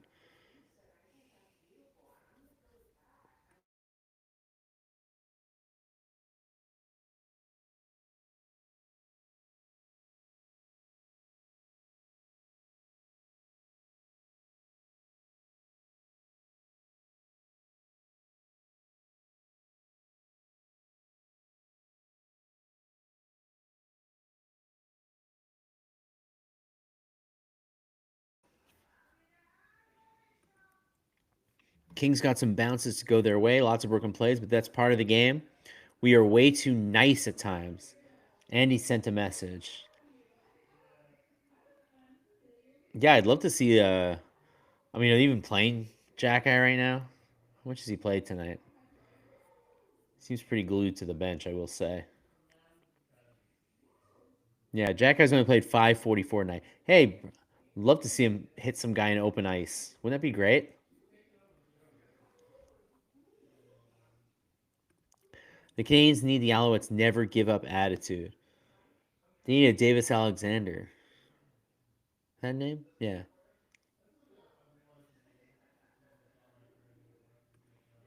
What hurt the Habs was the 5-on-3.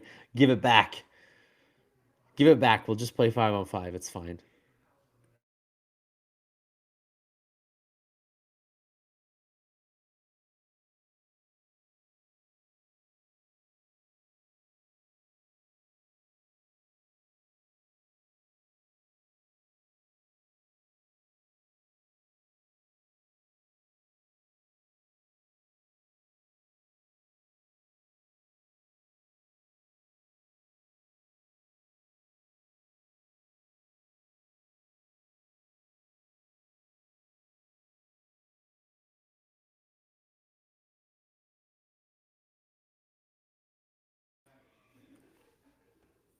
Stu Cowan saying that this is the most physical game he's seen from Dobson as a Hab.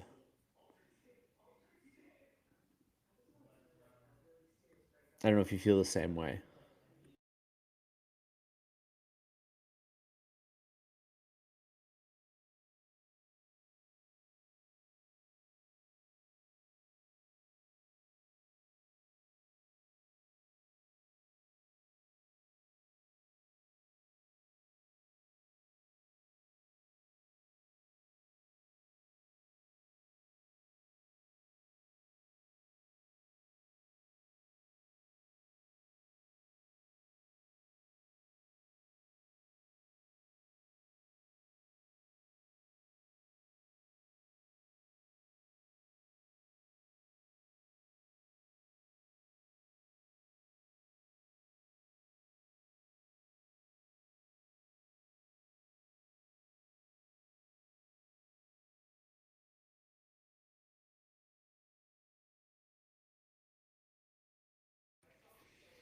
Slavkovsky on with Evans and Veleno. Is that just like because of a shift line change? I don't think. Yeah, there was a line change. Yeah,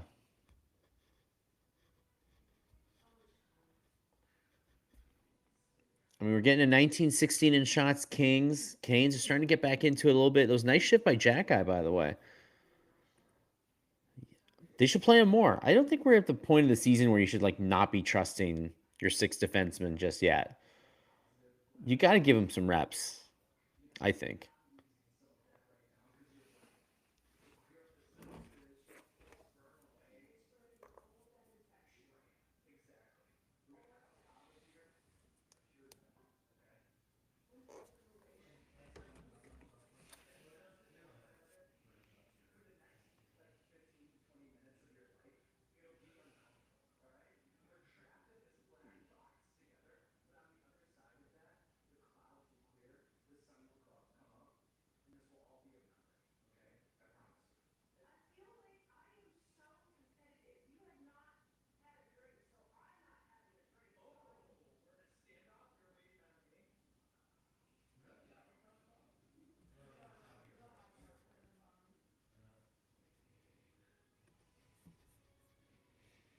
Hard for Jack had to get ice time when there's been 12 minutes of power play and PK in the first two periods.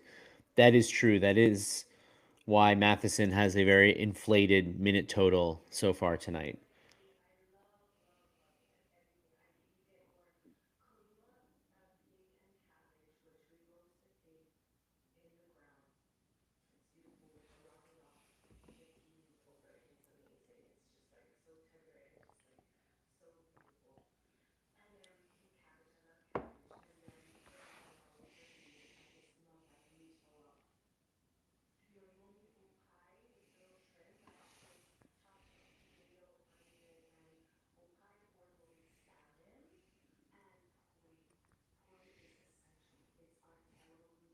Yeah, Fiala's an annoying player, but he's good. He's good around the net too. Really good player. No traffic in front of Kemper. Yeah, they are. There's a minute 05 left in the second period. It's 3-1 Kings. 1916 in shots.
These gummies of mine are taking effect. We look great.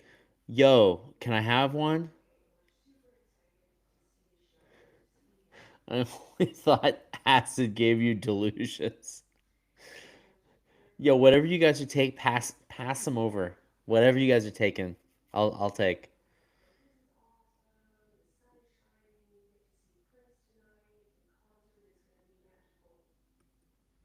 And there you go, Demidov with Suzuki and Caulfield. Slapped him out a matter of time.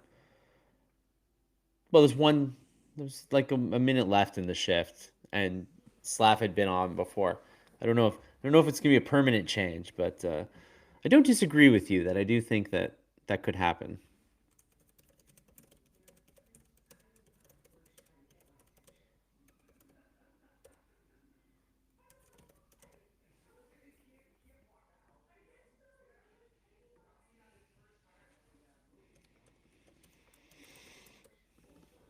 Well, who would have thunk it that Joel Edmundson would be leading the way on offense for the Kings? I will say this: Doc was screwed with those two penalty calls. One was a simple check. The other puck hit Byfield, not Doc's stick. Horrible second period. Yeah, I would be inclined to agree.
I don't care what anybody says.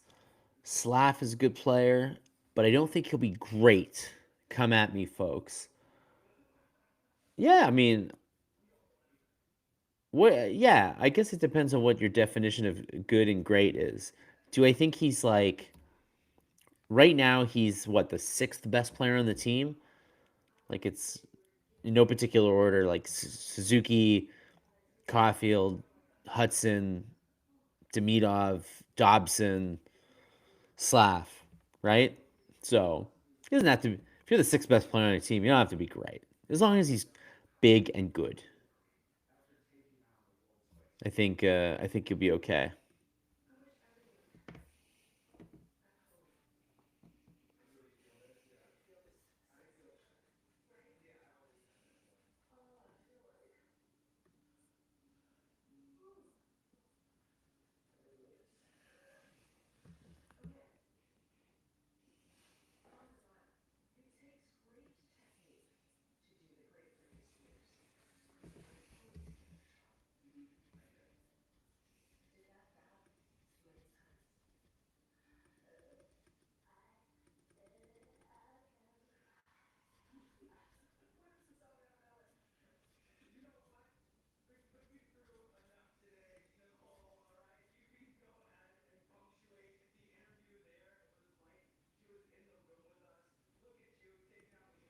His hockey IQ is low. Yeah, he's not like an elite. He doesn't have like elite vision or instincts. I think that's why they've been working really hard to get him to just be like a physically dominant player and to get to the net. Because when he gets to the net, good things happen. Basically, is what I think. So, and he's a good complement for that line because he can be the guy that goes to the net. But yeah, I don't think he's the play driver on that line. And I think even if he was on the second line, he wouldn't be the play driver. I still think he was probably the best pick in that draft, but it was such a weak one. Yeah, I mean, we saw Logan Cooley firsthand on Saturday, and I definitely think Logan Cooley is going to be more of a point getter in the league, but I don't necessarily know if he's like so much of a better player. Very different players, I'll say. And I will say that because of who's on the Habs, I like get why Slavkovsky was a better fit, but I don't know. There is a world where Suzuki and Cooley are your number one and two centers, and maybe we're complaining that they're not big enough, but they're definitely putting the puck in the net.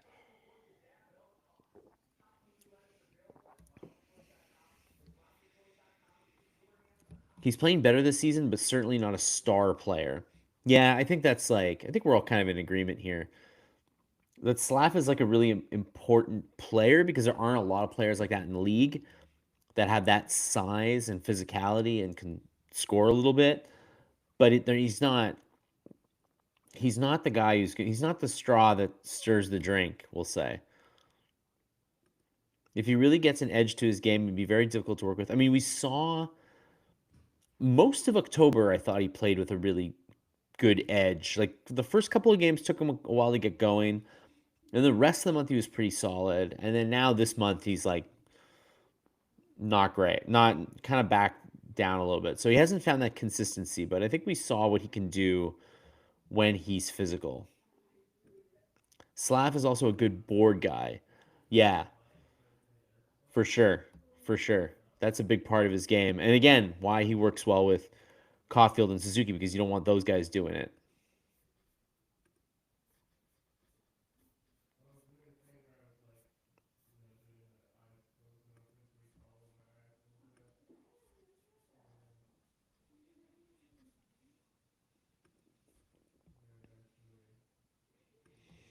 As it is Remembrance Day, the most interesting man ever, Eugene Bullard, a vet from World War One, World War Two, a professional boxer, a spy. He played drums for Louis Armstrong, the first ever black fighter pilot, and more. Oh, that is interesting. Eugene Bullard. I'll have to look that up. I don't know. I don't know Eugene, but that he is a very interesting person, and yeah, I hope everybody took some time today for Remembrance Day.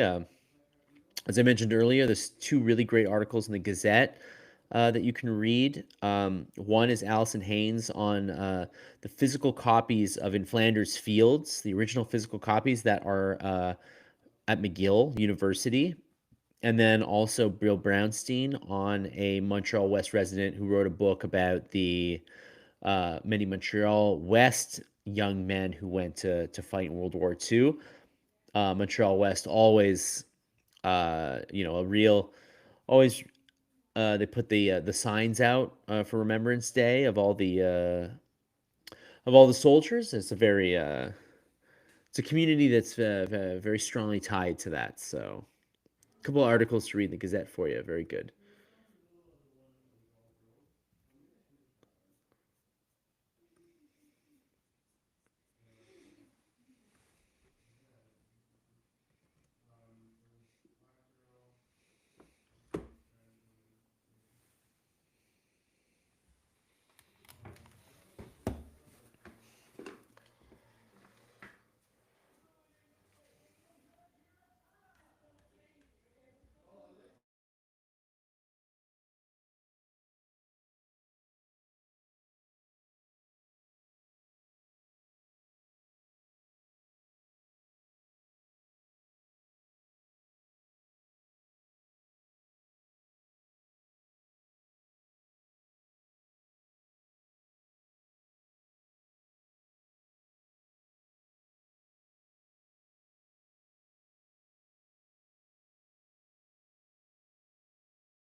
Slav is definitely playing better this year. Totally agree.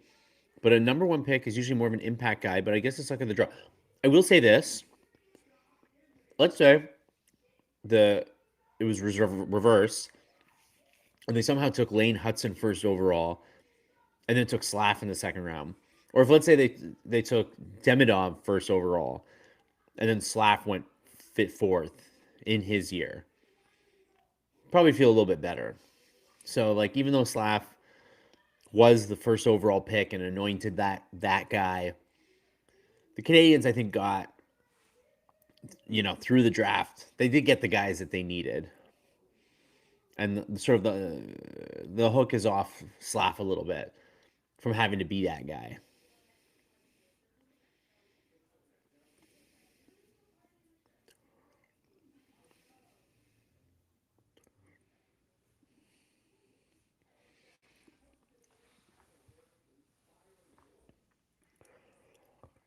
If you're curious about Danault tonight, I know I am.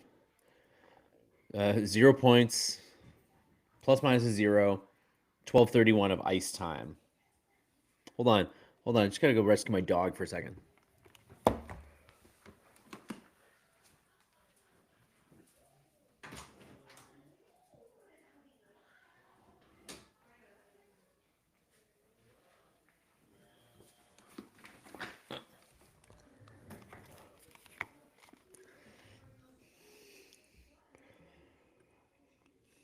Where's Kelsey? Who's this guy? Kelsey, who's Kelsey? On Sportsnet? Oh, I'm watching on RDS. I don't know who you're talking about.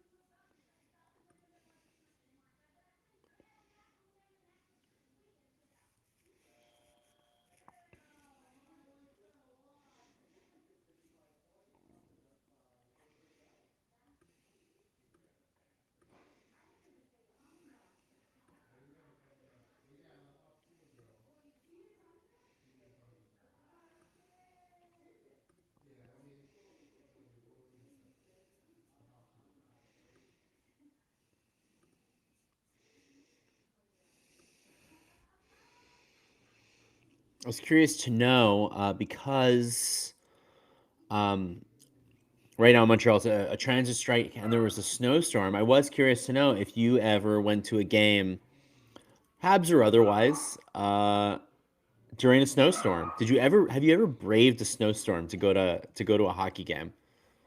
Uh, I don't think I have. No, I definitely have. No, I definitely have for Habs games. I definitely remember a few when I was a kid. Even at the old Forum, I think as a family we did because we definitely didn't go to that many games. So if we got tickets, we were going.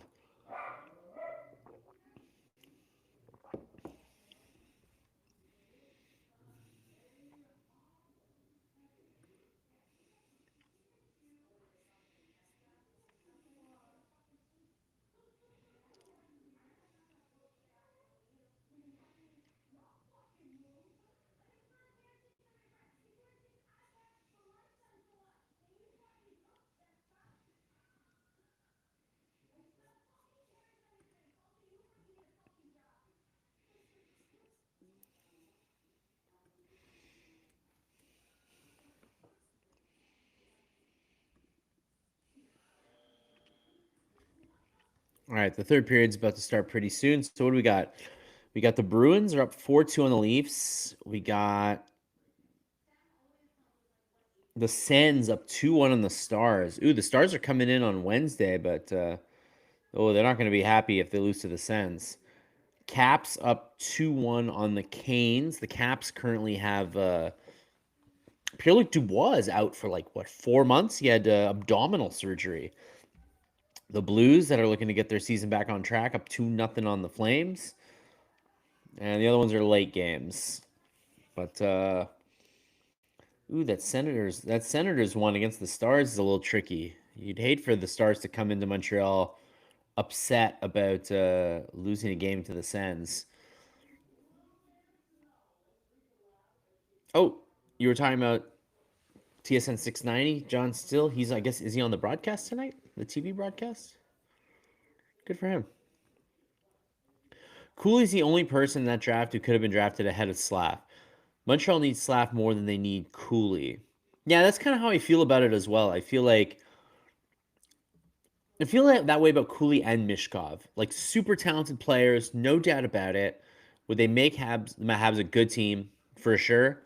But I do feel like we'd be having a conversation about how the forwards are too small if we had them. So, you know,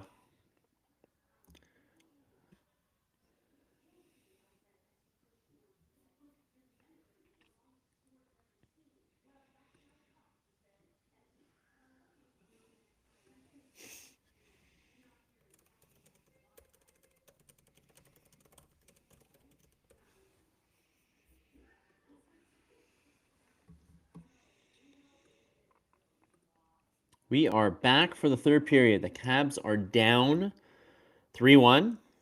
The Kings scored, they did all their damage in 4 minutes and 5 seconds, basically right at the start of the second period. The Canadiens managed to weather that storm, but they're still down two. And the power play has been completely ineffective so far. They were over for three. So that's really where it's going to have to come down for the Habs. They're going to have to figure out a way to score, uh, whether on the power play or 5-on-5. All right, here we go. Third period underway.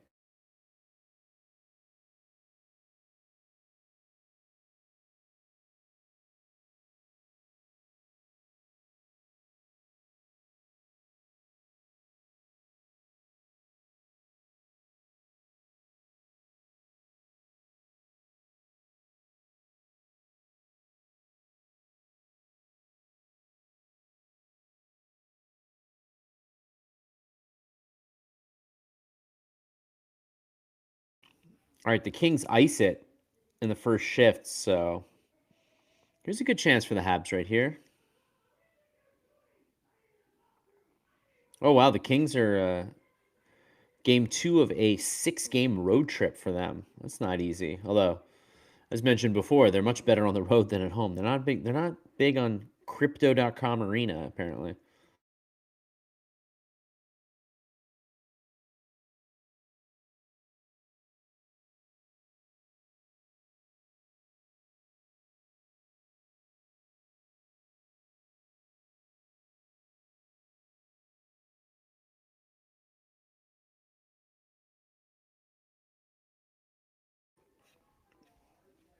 Yeah, you don't want to watch like the beginning of the second.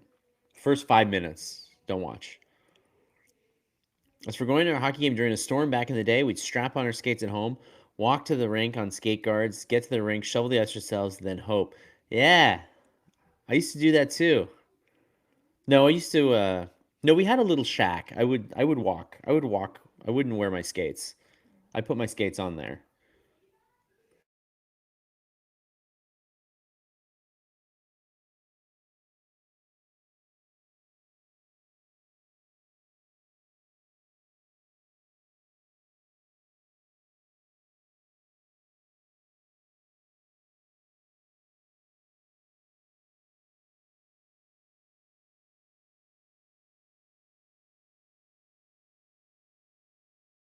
Man, nice shit for Kempe. He nearly caught Montembeault off guard with that tip and was still hitting guys in front. Very nice shift for him.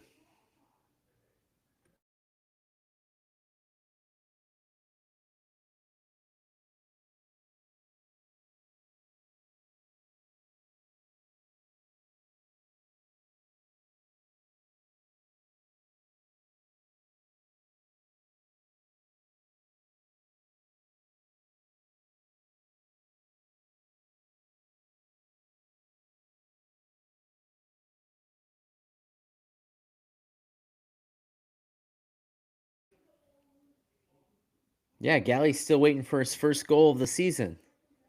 Now's the time.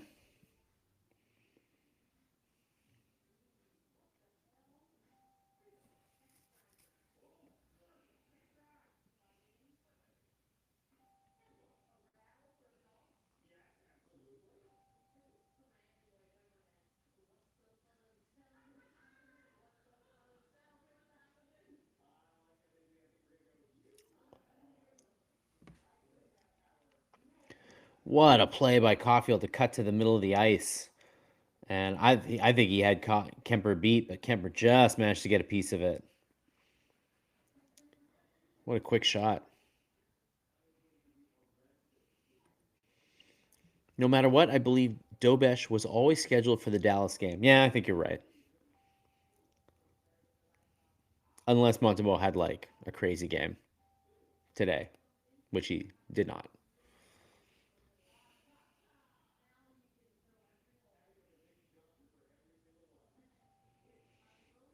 All right, Slaps back on the top line this shift.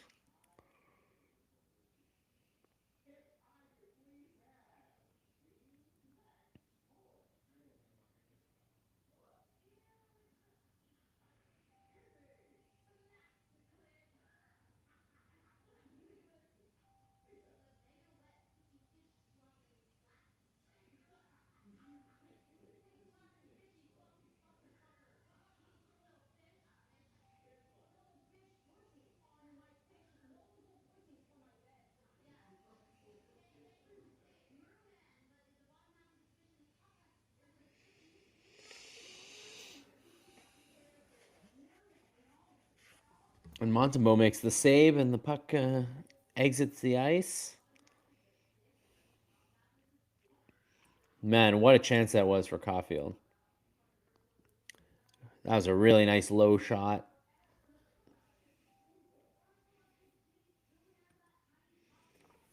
Yeah, the Canadiens are getting their chances. When I was growing up in Beaconsfield, we played all our games outside. I was 13 before I played indoors at McDonald College in St. Anne's. Yeah, I almost only played outside, mostly because I just wasn't very good. So I just like playing outside. I didn't really like playing on a team or anything.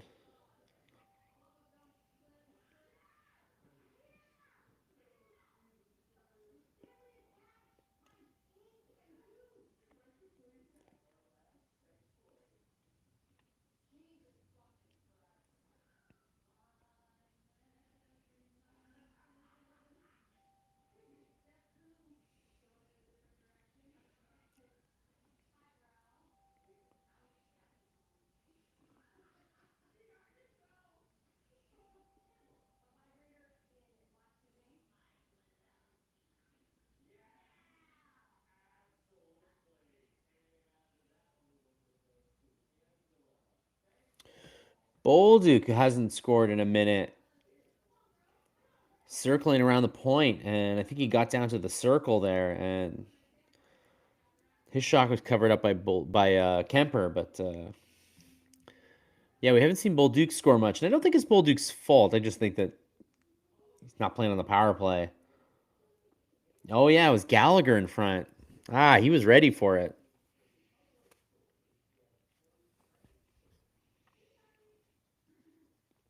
I mean, that's a good shot. That's a good chance.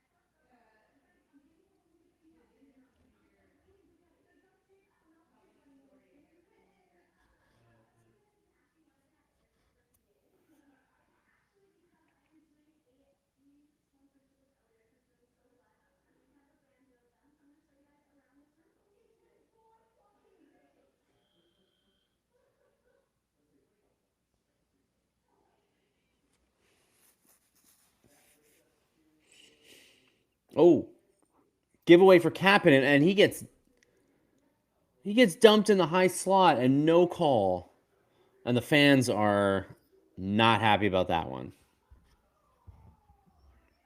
Come on.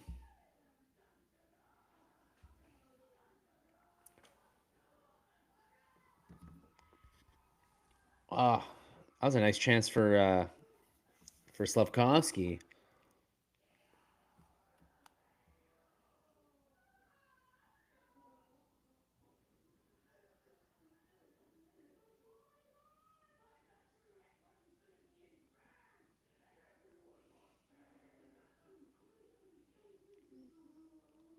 Almost the makings of an odd man rush, but right at the zone entry, the Kings guy was able to poke check the puck away from Slavkovsky.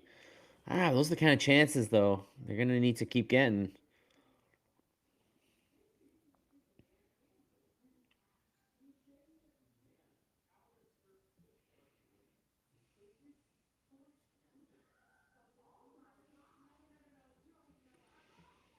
We played all our games in DDO outside, except for the championship final. Played at the Forum. Damn, you got to play on the Forum ice? Lucky you. That's amazing. The refs are punishing us for Caulfield's comments. This is like from the Edmonton game comments. Gosh, what did he say again? I think he said it was baloney or whatever. But yeah, no, I remember that. Oh, I hope not. I feel like Gallagher already gets a raw deal. You wouldn't want the rest of the team to get one.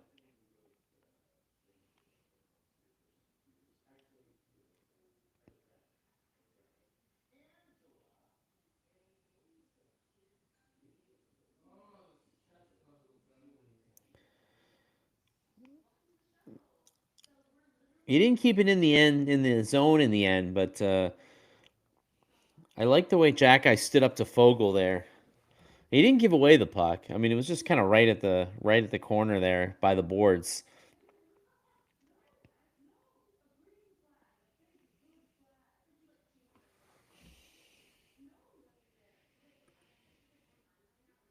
Aside from the dreadful first 10 minutes of the second, we have played pretty well overall. Yeah, the Kings have tightened it up though. But the Canes are still getting their chances. But it's going to be tough to beat Kemper 2 more times tonight, let alone 3 more times.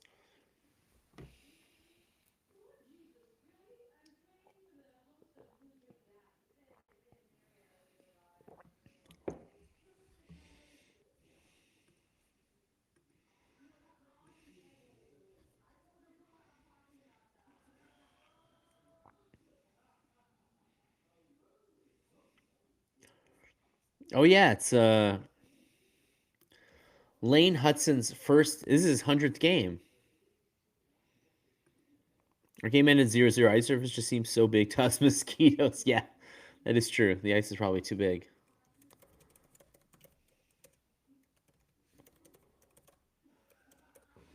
It's Lane Hutson's 100th game in the NHL.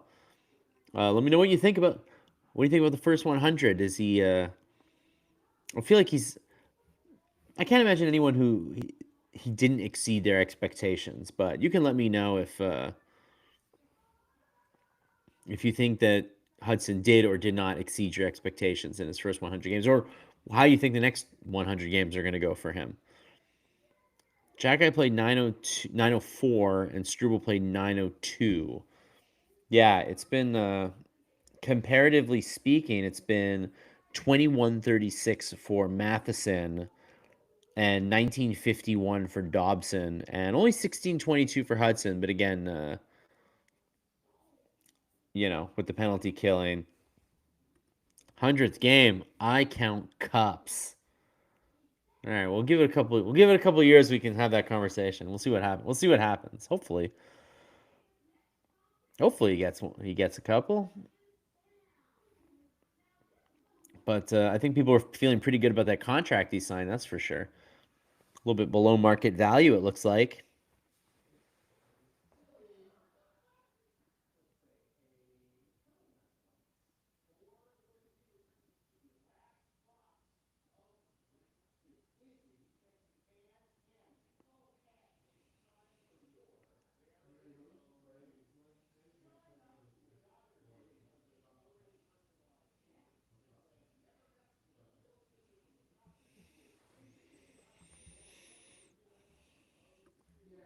Montembeault has 17 saves out of 20 tonight, and I would say, well, I mean, he had that giveaway on the Fiala goal, right? That was kind of the bad one. Um, the other one, I mean, the Edmundson shot was a total deflection. Not much he could have done on that one. And then the Byfield one How did that go in the end? Anyways, giving up 3 goals in 4 minutes in the start of the second period does not make for a great. Should easily get a second rounder for Monte in the trade, but who's going to play goalie though? It's just gonna be Dobesh, like Dobesh, and then you'll get a backup, or that's an interesting thought that they would trade Montembeault. I don't think it's gonna happen. I don't think they're ready to hand over the keys to Dobesh yet, but yeah, I don't know. I don't know if that's what they're thinking. I think they'd rather he just be the backup for a while if he's not playing well. But I don't know if Marty's gonna blame him for this one tonight.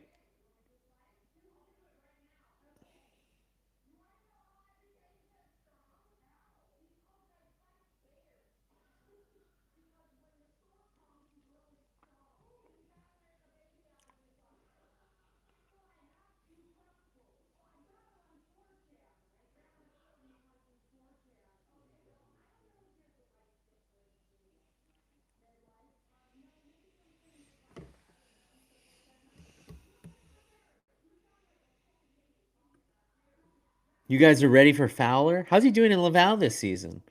I don't know if he's quite ready yet. He's he's definitely got the most potential of the bunch, but I don't know if they're ready to hand over the keys to him either. I think he'll need at least 1 year in Laval and maybe more than that before they trust him. But he might get a shot next year in camp to sort of see where he's at.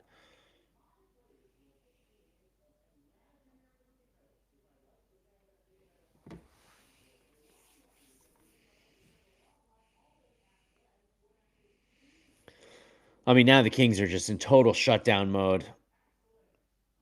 The Habs can't get it through. The Habs can't get it through the middle of the ice.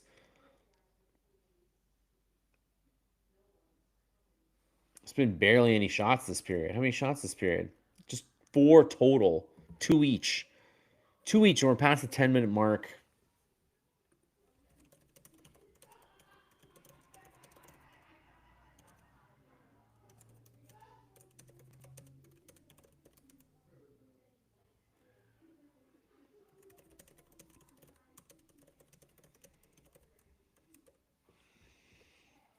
Yeah, I mean, again, we've been talking all night about how good the Kings are on the road, and I would say that they are playing the perfect road game right now. The Canadiens just are not getting an inch right now. It's tough. This is they're gonna have to figure out a way to get through. But right now they can barely get in through the neutral zone. Look at that. Another failed zone entry, and the Kings take it in. They go into the corner, they go behind the nets. They're just wasting time. They know the Habs need to score twice.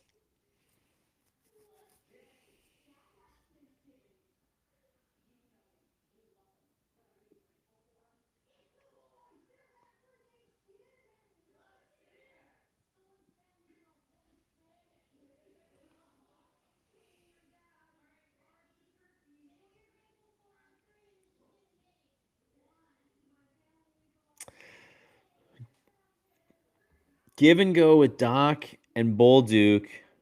What a brutal play. Joel Armia scores. It's 4-1.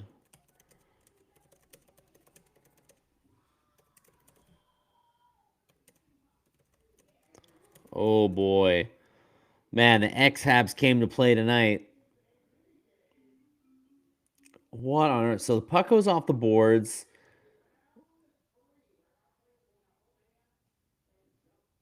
And then Hudson races back to play the puck. Armia steals it from him and scores. And Strubal's standing around too. Oh boy. What a brutal play. That's as bad a sequence I've seen for the Habs this season.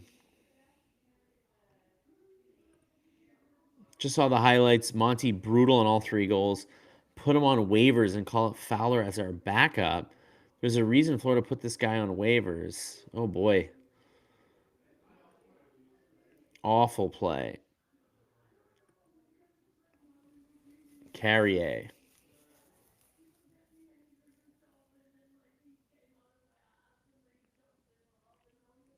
It was Carrier?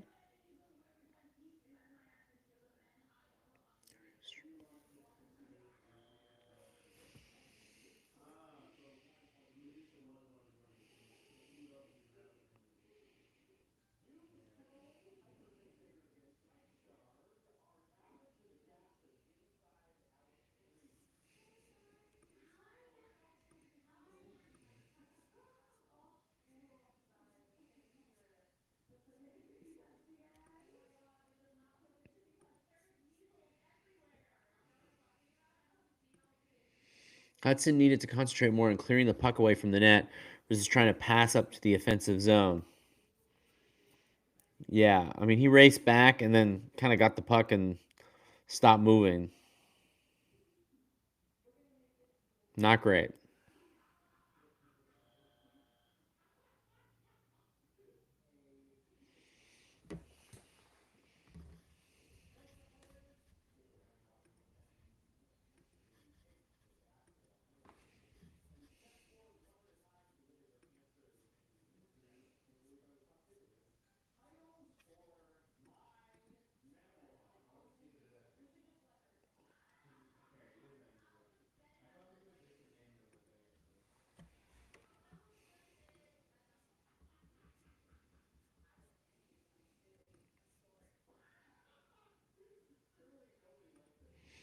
Yeah, Hudson was definitely thinking goal on that play.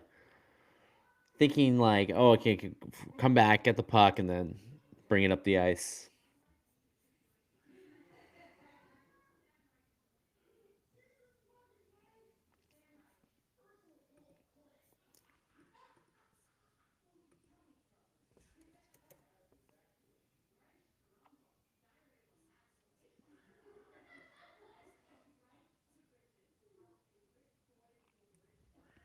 Well, I don't know what's going on in the Leafs game tonight, but Stolars and Austin Matthews have left the game.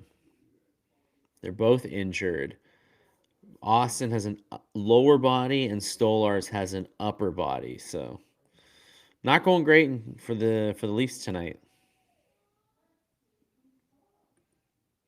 Before that goal, I would say it was very possible. Now, not so much. Yeah, not looking likely that they're going to be able to score 4 goals on Darcy Kemper in 7:42.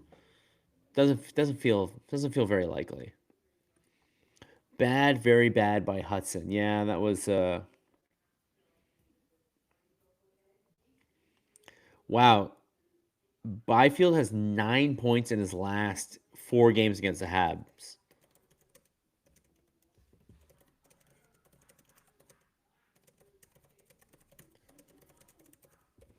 Makes me wonder a little bit about Slavkovsky because Byfield's another guy, big guy, drafted second overall.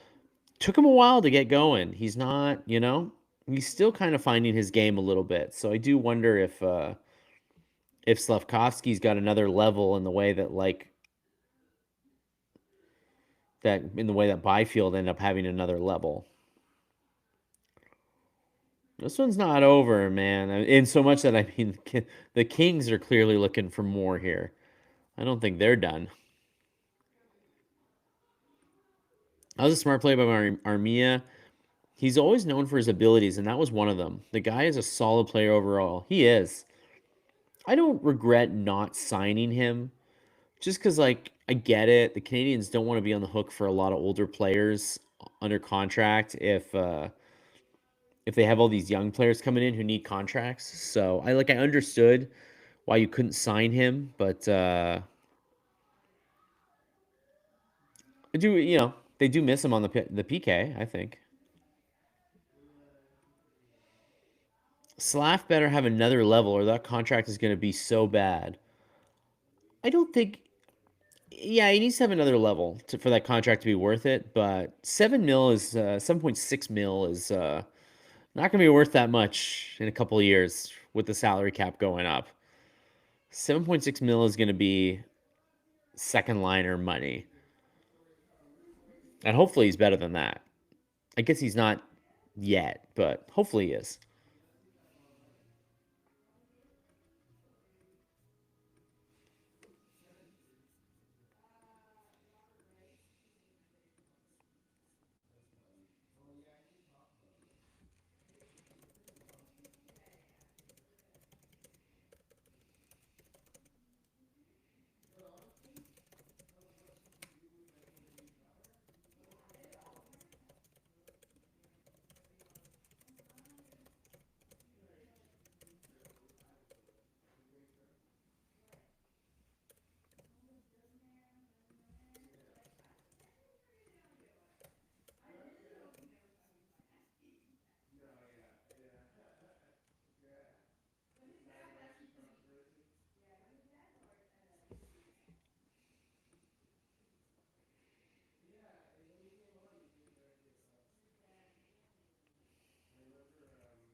Gallagher with a nice chance after the puck was centered in front, and he either missed. I think he missed it wide. I don't think Kemper got a piece of that. I guess you guys were saying that this is a tough stretch for the Habs coming up. I know they're at home, but Dallas on Thursday is definitely no cakewalk, um,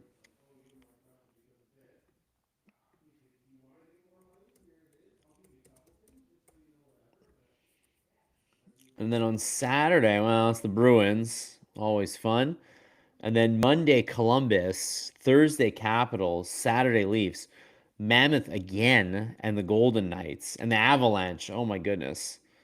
Well, this is the stretch that's kind of going to make or break their season a little bit. Like, are they for real going to be in the hunt for the Atlantic Division title, or are they going to be like last year, fighting for a playoff spot? This upcoming stretch is really going to show what they're made of. Like from now till the end of the month, very difficult stretch coming up.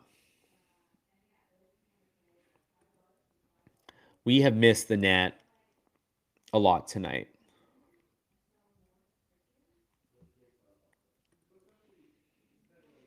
They're bigger and faster than us. Beck or Juan aren't the answer. Florian would be. We need size. I think Jack Eye, of those three, I think Jack Eye is the guy. When he's ready to go, I think he needs a little more experience in Laval, but as soon as he's ready to go, he'll be up and we'll never get sent back down, I think. Dallas will feed us their lunch if they don't come to play. Oh yeah, they're good. I don't know where they're at in the standings this year, but they're cup contenders. Like they could definitely do some damage. Definitely won't be watching. Monty has been bad. I feel like it's a bit torn tonight in the room. I don't think anybody thinks he's had a good game, but there's some question about whether he's cost them the game or he was just average and the team overall played poorly. I think I lean more towards that.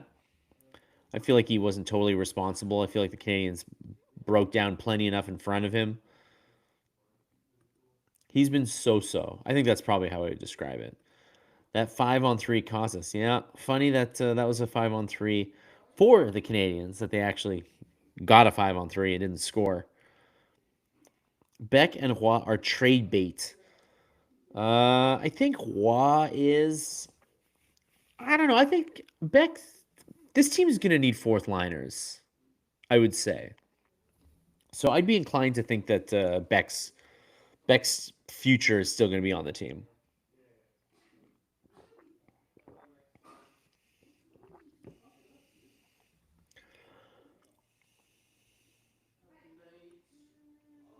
Maybe they should have kept Slavkovsky to go in front of the net versus putting Dobson on that 5-on-3. I certainly like Slavkovsky in front of the net on the power play.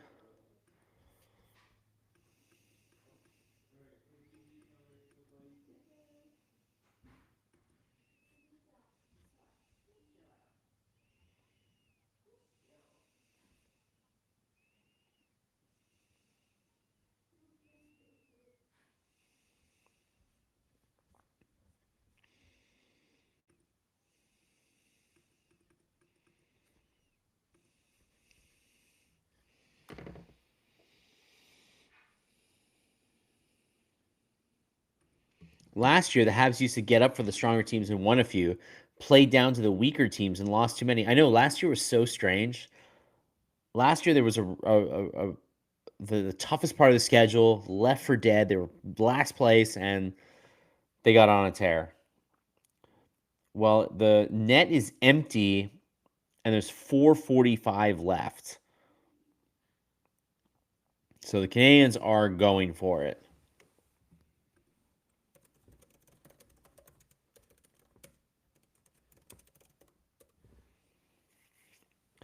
And it's 5-1.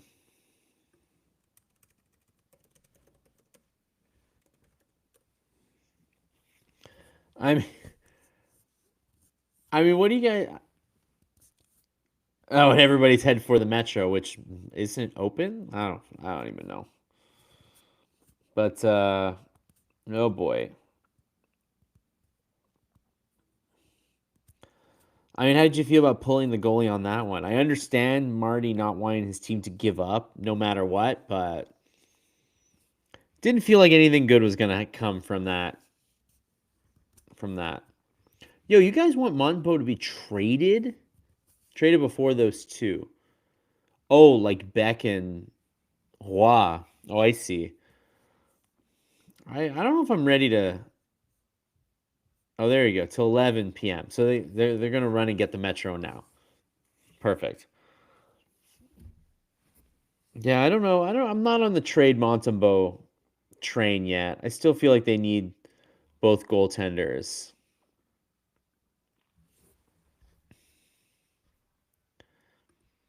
Worst goalie since Red Light. Oh boy, that's harsh. That's really harsh. No greater insult. Oh look, Phil Danault got a assist.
The Habs showed how well they're tooled up to play big, fast teams.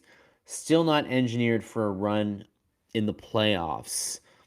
Yeah, that's a big question because the Kings are definitely a team in recent years that has struggled in the regular season and then has I think generally played better in the playoffs. So, well, not against the Oilers, I guess, but you know what I mean.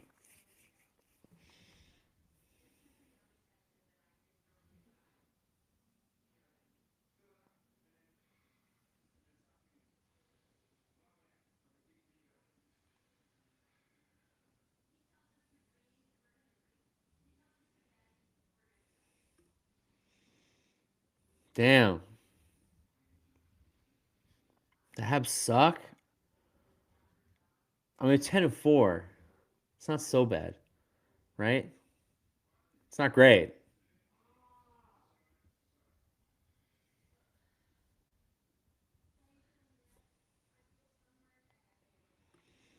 Rather have a slump in November, December than April.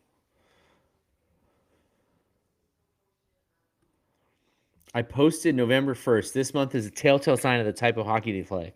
No excuses about youth. Yeah, this stretch is going to decide, like the rest of this month is going to decide if they're contenders or pretenders. And by pretenders, I mean like, battling for a playoff spot. But if they come out of this, if they can rebound from tonight and play well against Dallas, I'd be feeling pretty good about them. But this game was this was flat. They didn't have it tonight. And the Kings came into their barn and outplayed them.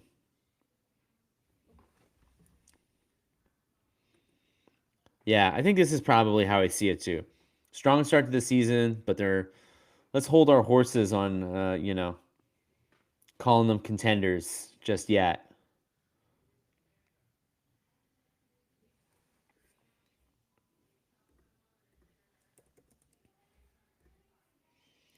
What's going on with the Leafs tonight? Oh, they lost 5 or they're losing 5-3. They have not lost yet, but as I mentioned earlier, Matthews is gone from the game. Stolar's gone from the game.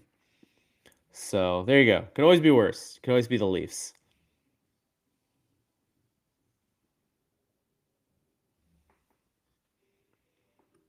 Dallas won't be easier Thursday night. No, they won't. Dallas are definitely when the dust settles on the season, are definitely going to be cup contenders. They're definitely in that upper echelon of teams. Pretenders until the 2C problem is solved. Yeah, tonight was a night where we'd seen like Kapanen and Doc playing pretty well, but we didn't see much of them tonight.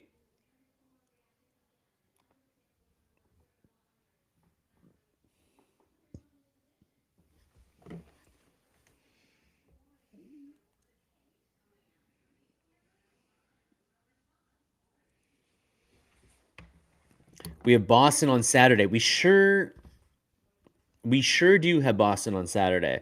And Boston are about to beat Toronto tonight. And on paper, they don't look like a particularly good team. And Elias Lindholm's hurt, but you know how Boston is. Boston are never a team to take lightly, and they're playing pretty well right now. So, yeah, that's the schedule this week. Kings, Stars, Bruins, and they're all at home. But as we saw tonight, sometimes that does not matter. Well, thank you very much. Hey, man, that's what happens when you do the live blog. It's win or lose. I try to show. I know I haven't showed up in all of them so far this season. I try to show up as often as I can, and we will be doing Thursday nights. So come on back on Thursday, and hopefully there'll be a better result for the Habs' sake. And then if not, at least we'll have something to talk about. Well, this one's over.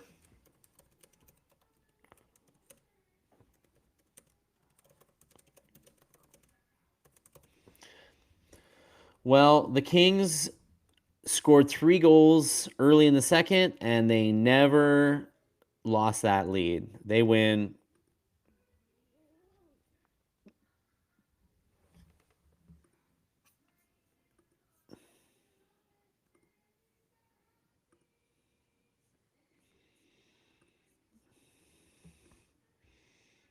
Bummer. Thanks for coming.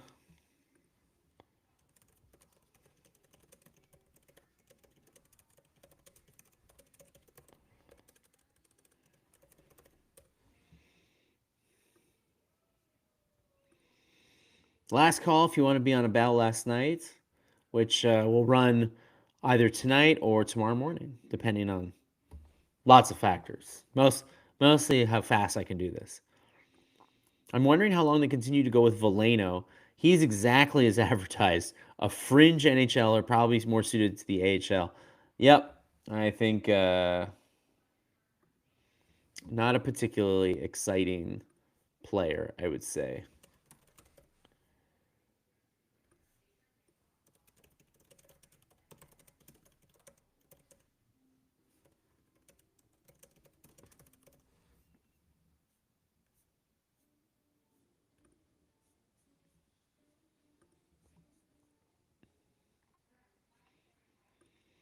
I disagree with Marty's strategy to place Montembeault in nets, but it is his team to defend with the media, and he's a master of that. Thanks for hosting. Good night. Thank you for joining, Rick. I was close off by one goal. That's right. You said it was going to be 5-2, right? That was your original guess, right? If I remember correctly, 5-2, almost. Caulfield let you down. He missed the net a couple times.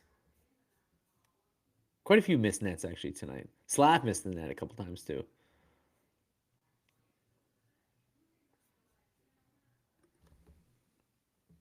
Have a good one too, Max. Hopefully, I'll see some of you on or all of you on Thursday. We'll do them all for a bit. I told you guys now that the Montreal election is over. I'm pretty like focused on the Habs for the next little while. So hopefully they make it worth my while and play well. That would be great.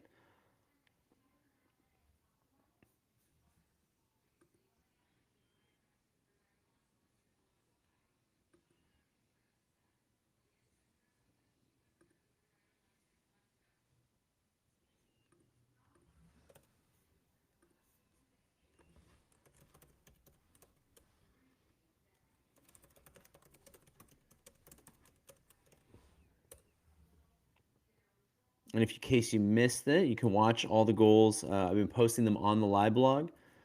maybe give it 1 second to update with the final score, but you should be able to see the goals there. Well, except for the Fogle one, maybe. I don't usually show the empty netters. Nobody needs to see that. All right. Have a good night, y'all.